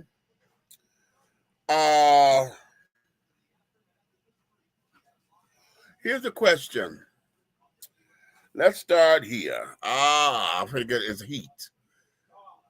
You inquire about the number of sexual partners your significant other has had, and the number is way higher than you expect. Would this change anything? Let's try this one more time. You inquire about the number of sexual partners your significant other has had, and the number is way higher than you expect. Would this change anything? Come on, children. Would it change? Okay. Would it change? Okay, we're going to go here. I'm going to tell y'all my business. Let me give y'all my business, okay? My numbers are very high, okay? My numbers are very high. And my numbers are high because y'all know I make no secret of it that sex is my addiction. And especially during my formative years, coming out, not understanding what the coming out process was and is and carrying on, then getting caught up in trying to validate who I am and, experiencing a lot of low self-esteem issues and carrying on, I found myself addicted to sex, okay? And more so, it's addicted to the power that sex brings, not necessarily the sex of it all. It's just that was my drug of choice, okay? And because I was able to excel in that area, and that's where I got a lot of my power, my accolades. I became one of the beautiful ones. And this is well before I have as much weight as I have on me now, okay? Wait a minute, let me take y'all back to my prom picture. Y'all know I love showing that. Number 1, 2, 3, 4, and 5. However, this is to give y'all an idea of what I looked like at the time, okay? That's me at 17 at 185 pounds when I was graduating high school. Okay.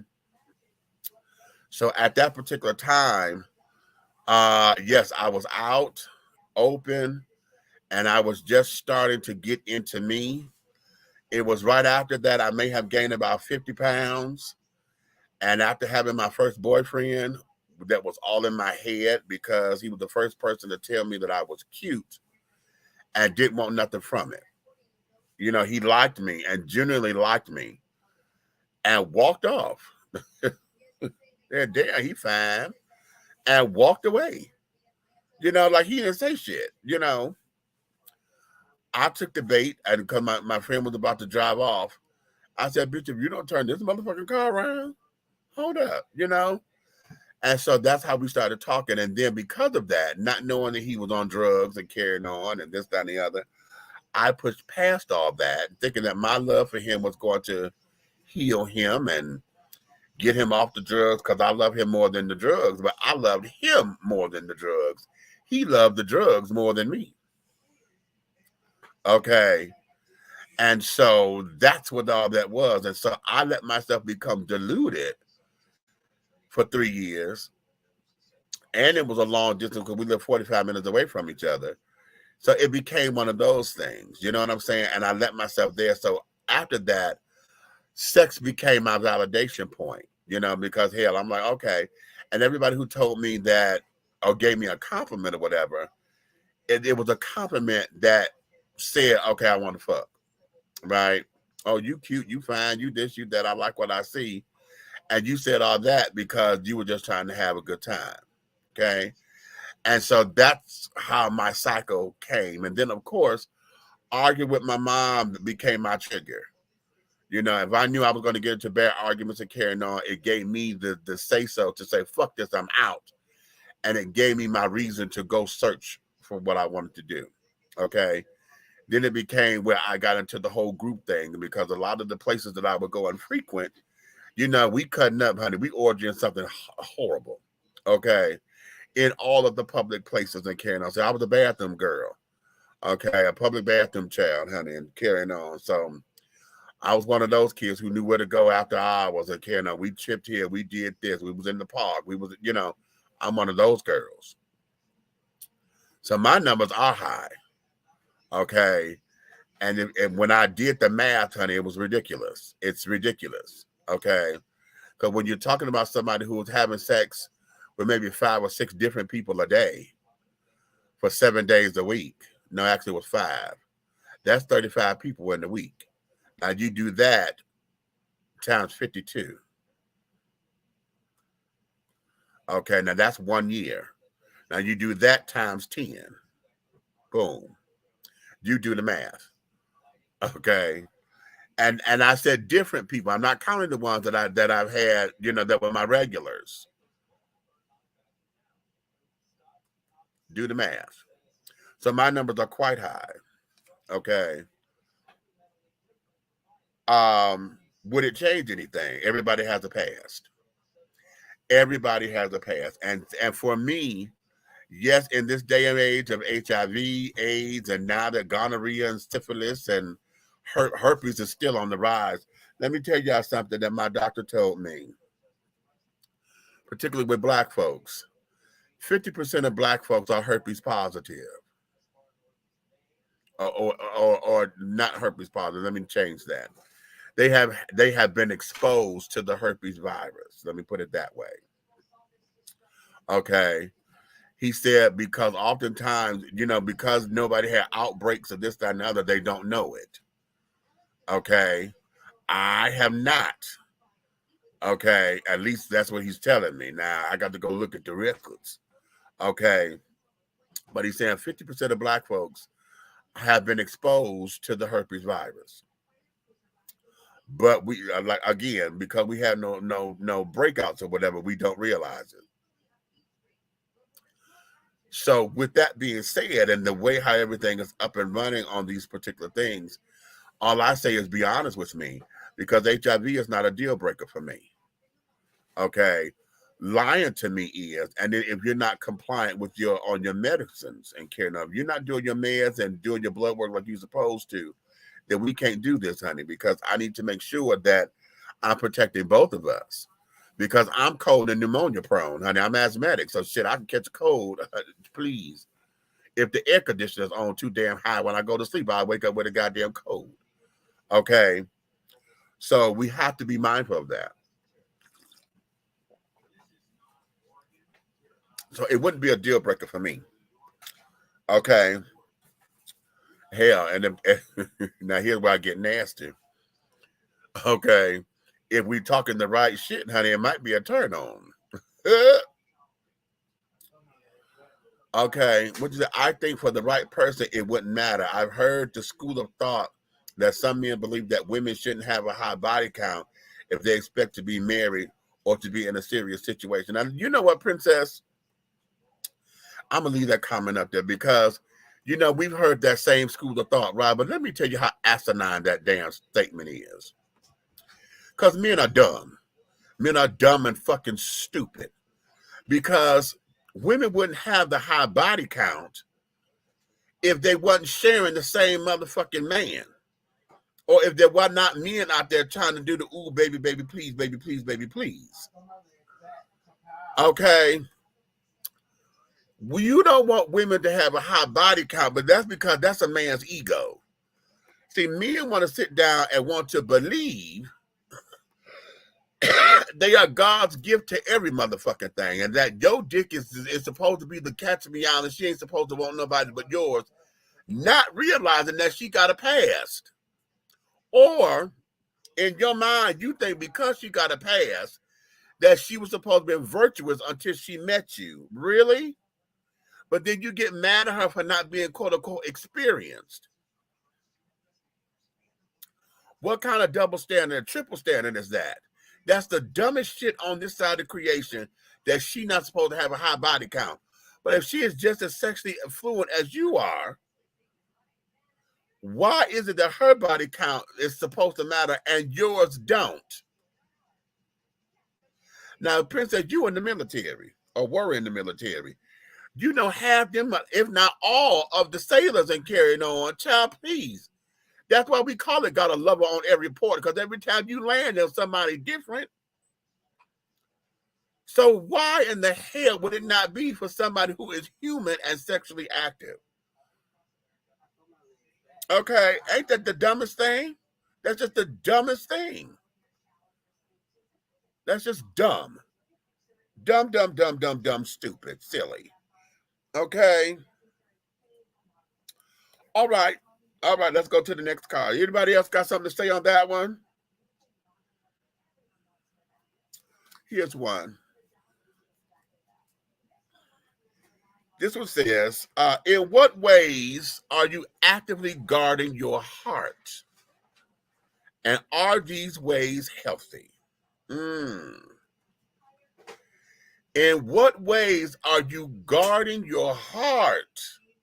And are these ways healthy? Oh, now that's a question right there. You know what? I'm still learning how to guard my heart. And I say that because, again, going back to the relationship I was just telling y'all about, Michael,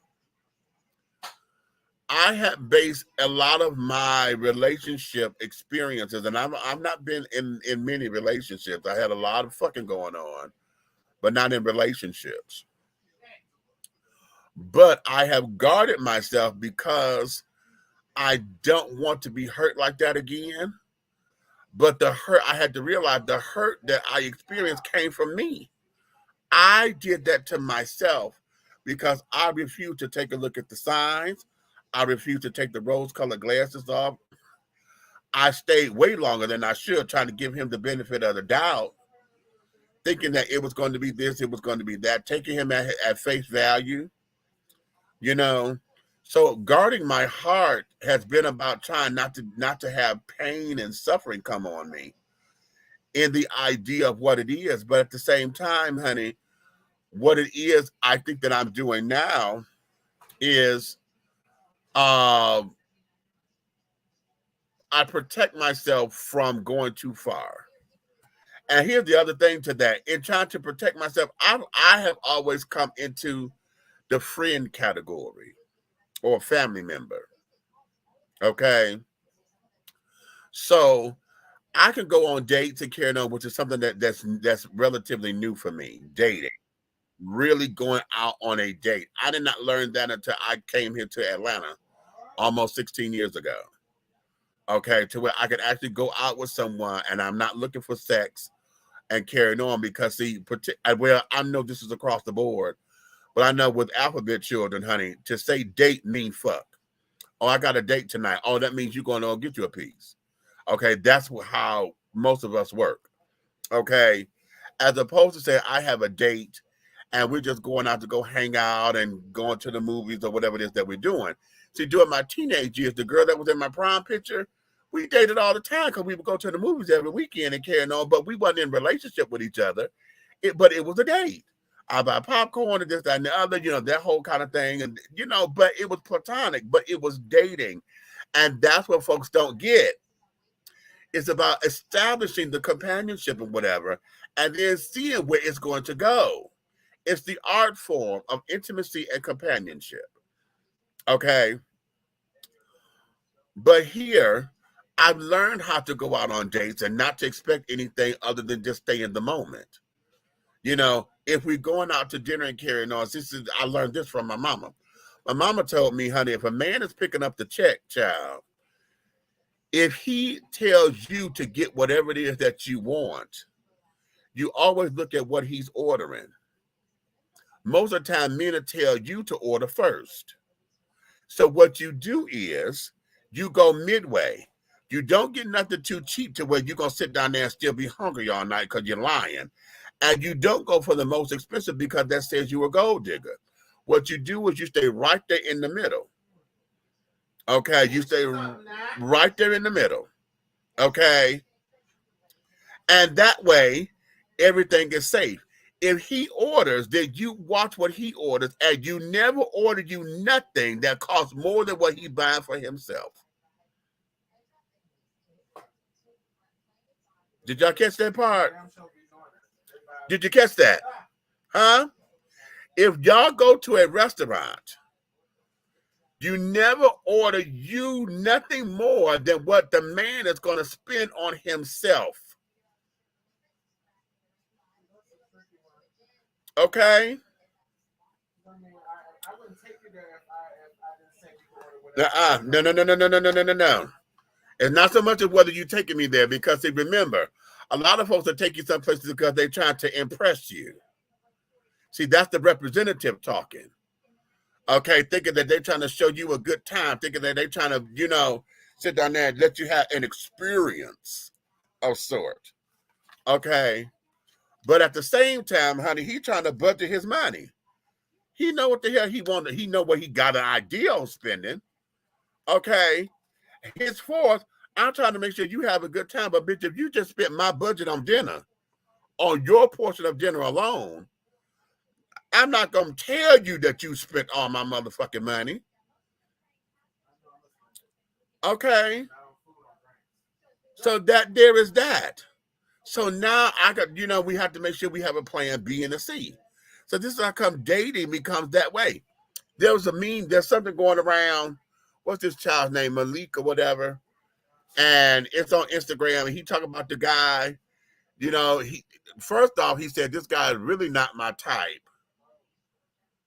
But he wanted to take me out on a date. And so I went. He really not my type, but okay, it was just a date, right? The guy took him to mini golf, okay, took him out to dinner, and then he said they came back to the house to Netflix and chill or whatever, but he did some kind of painting or whatever. They did some paint thing or whatever. That date was a wonderful day, and I'm sure that brother probably dropped about $350 for the night.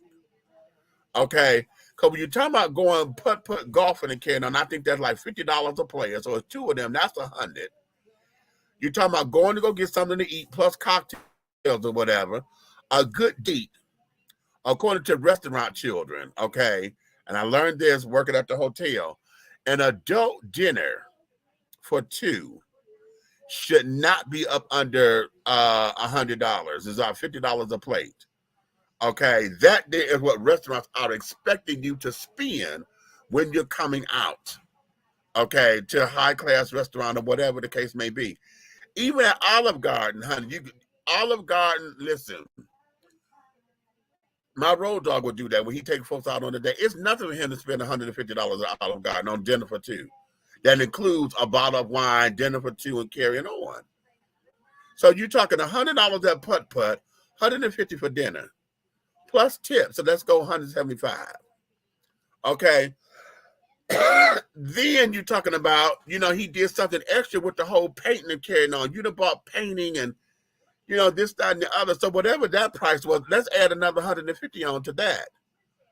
So he done dropped about $500 for this motherfucker to say, oh, but he had to go because he's not my type. Excuse me? Why in the fuck did you go through all of that? When, if he wasn't your type to begin with, you could have just said, no, I decline. But no, all you heard was money. And that kind of date bitch. When he said they went putt-putt golfing, I was like, putt-putt golfing? Automatically, that changed the game already because this says that your culture to me. Who in the hell takes somebody putt-putt golfing? Okay, especially I don't even play golf. So now I'm learning something new. This is innovative and fun or whatever. You get to interact with me. We get to see how the vibe is. Child. Okay. That there was absolute, and then now I'm like big old chunky guy. That was a beautiful brother. Oh, he was so handsome. And listening to that date, I kind of got a little jealous. I was like, bitch, this is sickening. So now that there is that, so it's the art of the date. A lot of folks don't know how to date. And I'm sure the way that bitch sounded, honey, she done bought something more than he was, oh, go ahead and order whatever you want. Okay. And let me tell you something. I know my eyebrows go up. I've had this happen on a couple of occasions, but because I don't eat seafood, I don't take nobody to seafood restaurants because I'm allergic to shellfish. But I've done this once and somebody wanted to order the damn lobster. I'm like, bitch, you don't eat lobster on a regular motherfucking day, bitch. This ain't nothing ordinary. All you know is you're supposed to do that. Okay. Bullshit. See, that's that gold digging shit. Okay, see, that's that gold. Oh, I never might go there again. Bitch, not on my dime. No, that's gold digging. No. I don't understand how they get lobster, bitch. You ain't never been there before. And this is somebody that that you're getting to know. Why would you sit down there and say, I'm going to get the lobster on somebody I'm just meeting for the first time? No. See, a lot of the times, folks don't know how to play the motherfucking game. My granddaughter said, well, why would you take me to that restaurant if you didn't want me to have that option? I took you to this restaurant because of the restaurant. You getting a kid's meal. You're not getting nothing off the regular meal. What the hell? What it is. Here's where it is. Because see, if you don't understand the game and how this is taught or how this should be, then this is how come dating doesn't work. Because oftentimes those kind of things become a test to see if you're somebody long term or not. If the first time that we're meeting and the first thing that you don't know shit about me, my finances, and you didn't even ask what the fuck it is I do for a living yet. But the first thing you do is order lobster and steak because you want, bitch, Huh? So we're definitely not going to be on that type of date if I first met. Exactly. But if I'm fucking you on regular and that pussy real good. Wait a minute. Hold on. You still fucking on the regular. See, that's a whole different thing. Right, but I'm not going to take nobody just on no first date to no restaurant. I don't even really know you because I might not like you and walk up. And boom. But those kind of dates, those become the tests. Right. Those become the tests. And see, for a lot of you gold digging bitches who sit up there and say that y'all don't like Olive Garden, y'all don't like Applebee's and carrying on because y'all think those are cheap dates. Okay, those are cheap dates. Bitch, I'm trying to get to know you. Now, if you don't want to go there for dinner, we definitely going there for lunch. You understand? Lunch, bitch. But lunch. Bitch, we'll get a 2 for $20 all motherfucking day for lunch, bitch. Okay. Okay, since I'm trying to get to know you, this is an icebreaker. What the fuck are we doing? So you could get all in my pockets and because see, this is how I get upset. Now my roads are A and B. I did this for him a couple of years ago because I told him for his 50th birthday, I didn't want him to spend no money. I surprised him. I went to New York and I took him out for the weekend. Okay. I stayed there for the entire weekend. I said, you're not spending a dime. Okay.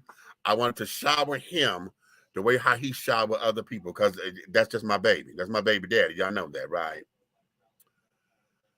Baby, when I tell you I got mad.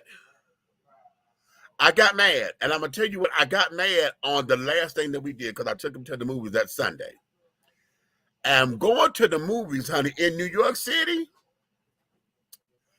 that was already, it was $30 just to get 2 motherfucking tickets. I was like, and that was a matinee. I'm like, what the fuck is $30?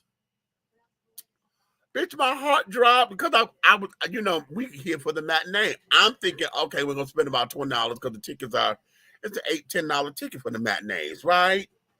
This bitch told me $30 and then I still had to buy popcorn and shit.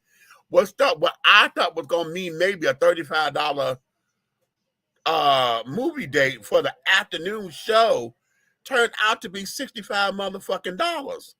Bitch, I got mad as hell. And we not fucking squeeze me? No, dear. That's not why I took him. We had a good time. I'm explaining why I got mad. Okay.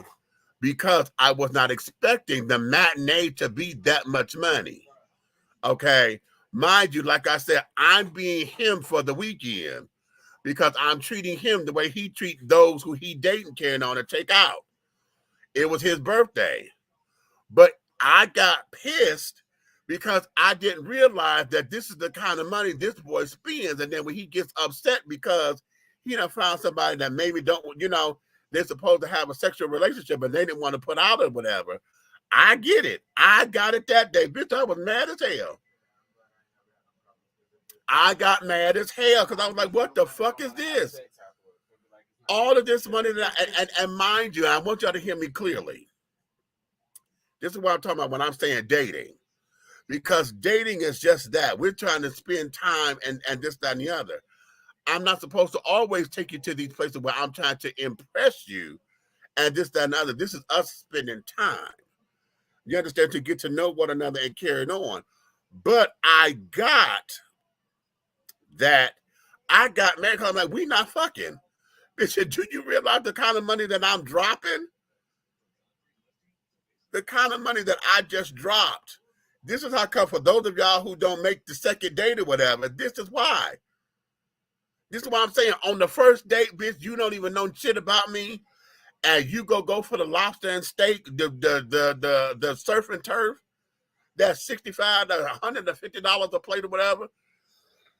Because oftentimes when you do seafood or whatever, that's at market price. Okay.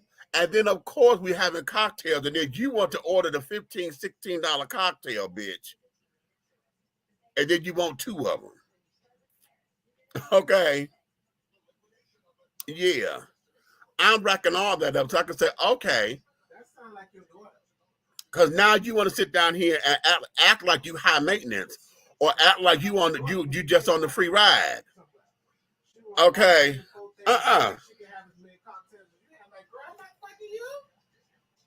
Okay. And did you want it to go plate, bitch? Or better yet, wait. No, not no. How about, bitch, you done ordered all this shit, then you don't eat it? Boxing it and taking it home. Not necessarily boxing and taking it home, bitch. You talking about you don't like it, I still got to pay for this shit. You didn't like it, bitch. Right. So all of that. Okay, yes, to go, right. That you're going to leave in my motherfucking car because you forgot about it. Or want to say, oh, well, no, this didn't work out for me and blah, blah, blah, blah, blah. Bitch. Okay, yeah, $30 for matinee tickets. Bitch, I tell you, I screamed. Okay. What you say? All this money I pay for this food, you better like it. Wait a minute. It's not so much as having to like it, because see, here's the thing. If you had sent it back and said, oh, sweetheart, this wasn't prepared properly, or oh, this ain't tasting right, can I do something else because I'm not feeling this? And got it back and say, can I have something else instead because I don't like the taste? Or better yet, be prepared. If you know that this is something you have never had before, whatever, I would like to try it, find out if they have a sampler plate. Can we sample that? Because I've never had that before, and that sounds delightful. You know what I'm saying? Give me options, bitch. Don't sit up there and order as like you know what the fuck it is that you damn doing, and then get him. Oh no, I don't like that. And then you don't even make it pretty enough for somebody to take home. I can't even take it home, bitch, because you threw your napkins and shit all in it. And then here's the kick. The date ain't over. I'm trying to go out for dancing or whatever the fuck it is that we doing, and then your bitch is telling me, oh, I'm hungry.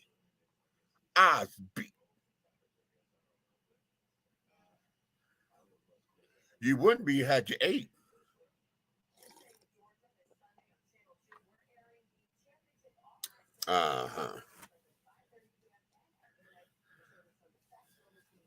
Yeah.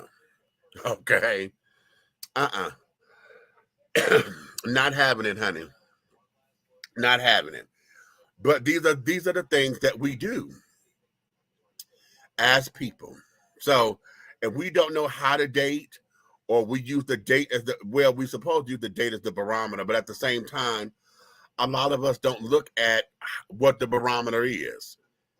You know, we caught up in the kind of car they drive. We caught up in, their appearance. We're caught up in this, that, and the other. And then we're caught up in entitlement because you think you're supposed to get this, and this, simply because you're breathing. Okay? And just because you breathe don't mean shit to me, honey, because you have not given me anything else other than your stank-ass breath to inhale.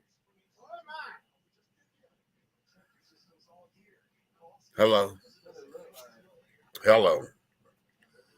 Yeah. Okay. Wow. That got kind of deep with that question, didn't it? Let me do one more before I let y'all go. Because I'm doing all questions from all the cards. Okay. All the little decks. Oh,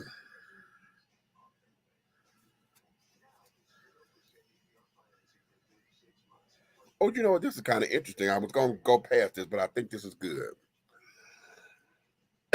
What lesson has your biggest mistake taught you? What lesson has your biggest mistake taught you? That's heavy. That's heavy, baby. Oh, that's real heavy. Heavy. Give it to me. Baby. What? Heavy. Come on, give it to me. Yeah. Okay. Let's see. My biggest mistake. I don't even know if I had them in any kind of chronological order as far as what the biggest is. I would say this. professionally, I did something on the job that was a teaching moment. And when I thought I was doing right, because my headspace was trying to protect the guest, I did a major faux pas because I wasn't thinking that far in advance. Okay.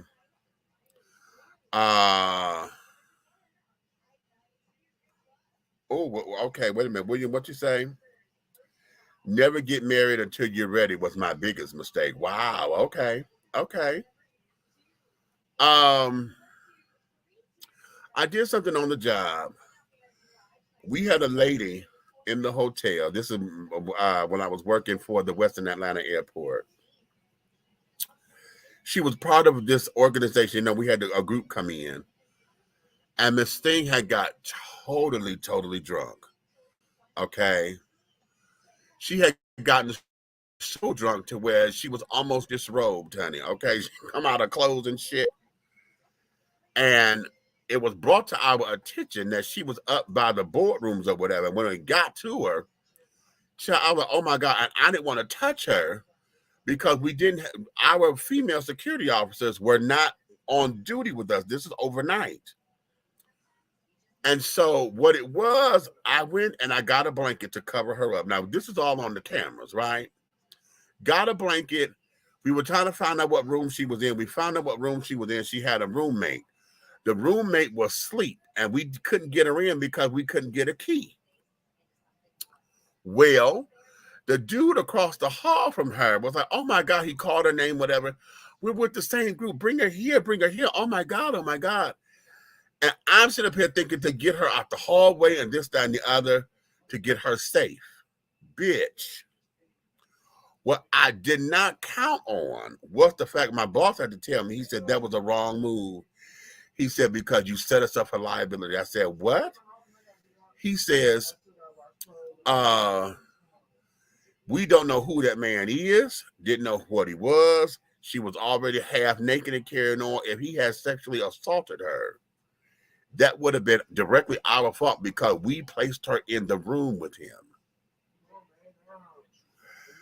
Baby, when he said that to me, the hairs on my back stood up. I was like, oh my God, did I fuck this up? Because I wasn't thinking like that. My thing was, this woman is out, inebriated, no clothes on. We got her wrapped in a blanket. We need to get her safe.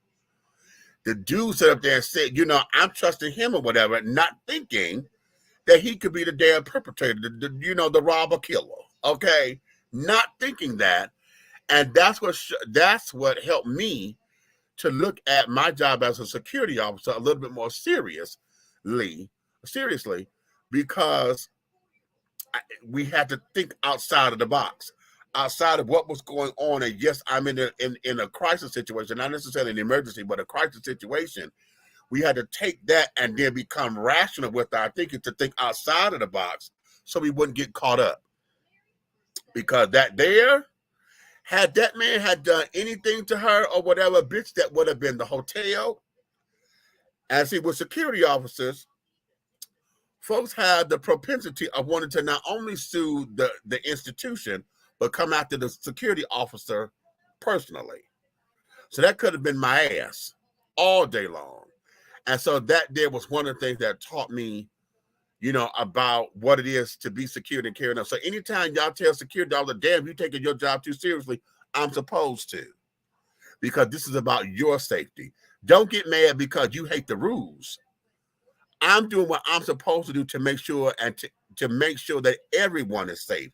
Not just the co-workers or my co-workers or the employees, but you as the guest as well. That's for hotel security. If I'm in a retail space or somewhere where I'm doing crowd control, I have to make sure that you are okay. So yes, I may be a little firm with here and there, but don't get mad at me and tell me I'm taking my job too fucking seriously, bitch, because if I wasn't, then you get upset about that. Where's security? All y'all doing is standing around here on your phone. You ain't doing your goddamn job. You ain't gonna have it both ways, bitch. Ha. Okay. So let's see. Anybody else going to comment on that particular question? What you say, Princess? Ooh, that's a good one. Okay, yes. Okay.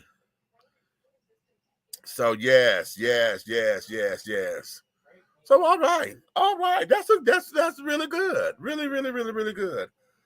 So okay, I'm gonna sit back here and take. Oh, it's still early. Good.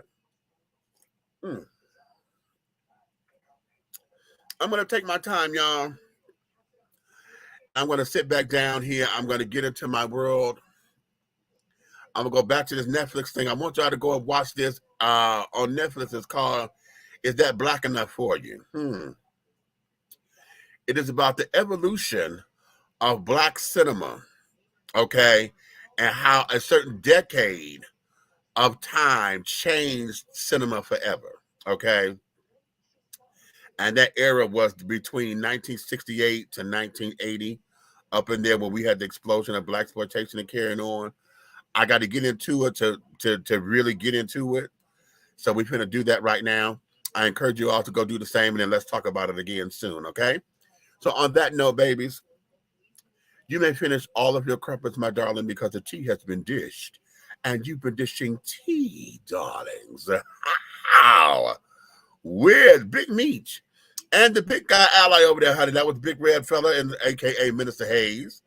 Okay, he has a couple of hats that he's putting on and things of that nature. And in the absence of Aunt Nikki, who's still up in Philly at American Airlines, honey, doing her thing, she's going to be back soon. We thank you all for your love and your support, honey. If you like us like you do, and if you love us, baby, tell all of your fans, your friends and your fans, your friends and your family, honey, to come on in to like, subscribe, share on whichever platform that you're watching us on, or all the platforms, honey. We're Facebook, LinkedIn, YouTube. I'm trying to get it synced up to where we can go on IG as well. I need another camera so that, see, they'll be able to see me, but they won't be able to see the screen for everybody else on here. So I got to get my sound and stuff together to where when I'm going live, they can hear everything while they're seeing me. Okay. So we're going to get all that together. We got some things coming down the road, honey. I'm excited about 2023. As y'all know, my motto is, honey, making my dreams a reality in 2023. Okay. So yes, if you like us and love us, like, subscribe, and share. If you hate us or think we full of shit or whatever other negativity that you may spew from your lips, honey, you can tell all of your motherfucking enemies to like, subscribe, and to share, okay? Because I want you to understand that everything that we are doing over here at 3 the Hard Way, the syndicate, darling, everything that we're doing in any way, shape, style, form, or fashion, or color will move forward. Okay. Again, you may finish all of your crumpets because the tea has been dished, and you've been dishing tea, darlings, with Big Meech. Until the next time, my darling, we say good night to you, and woohoo!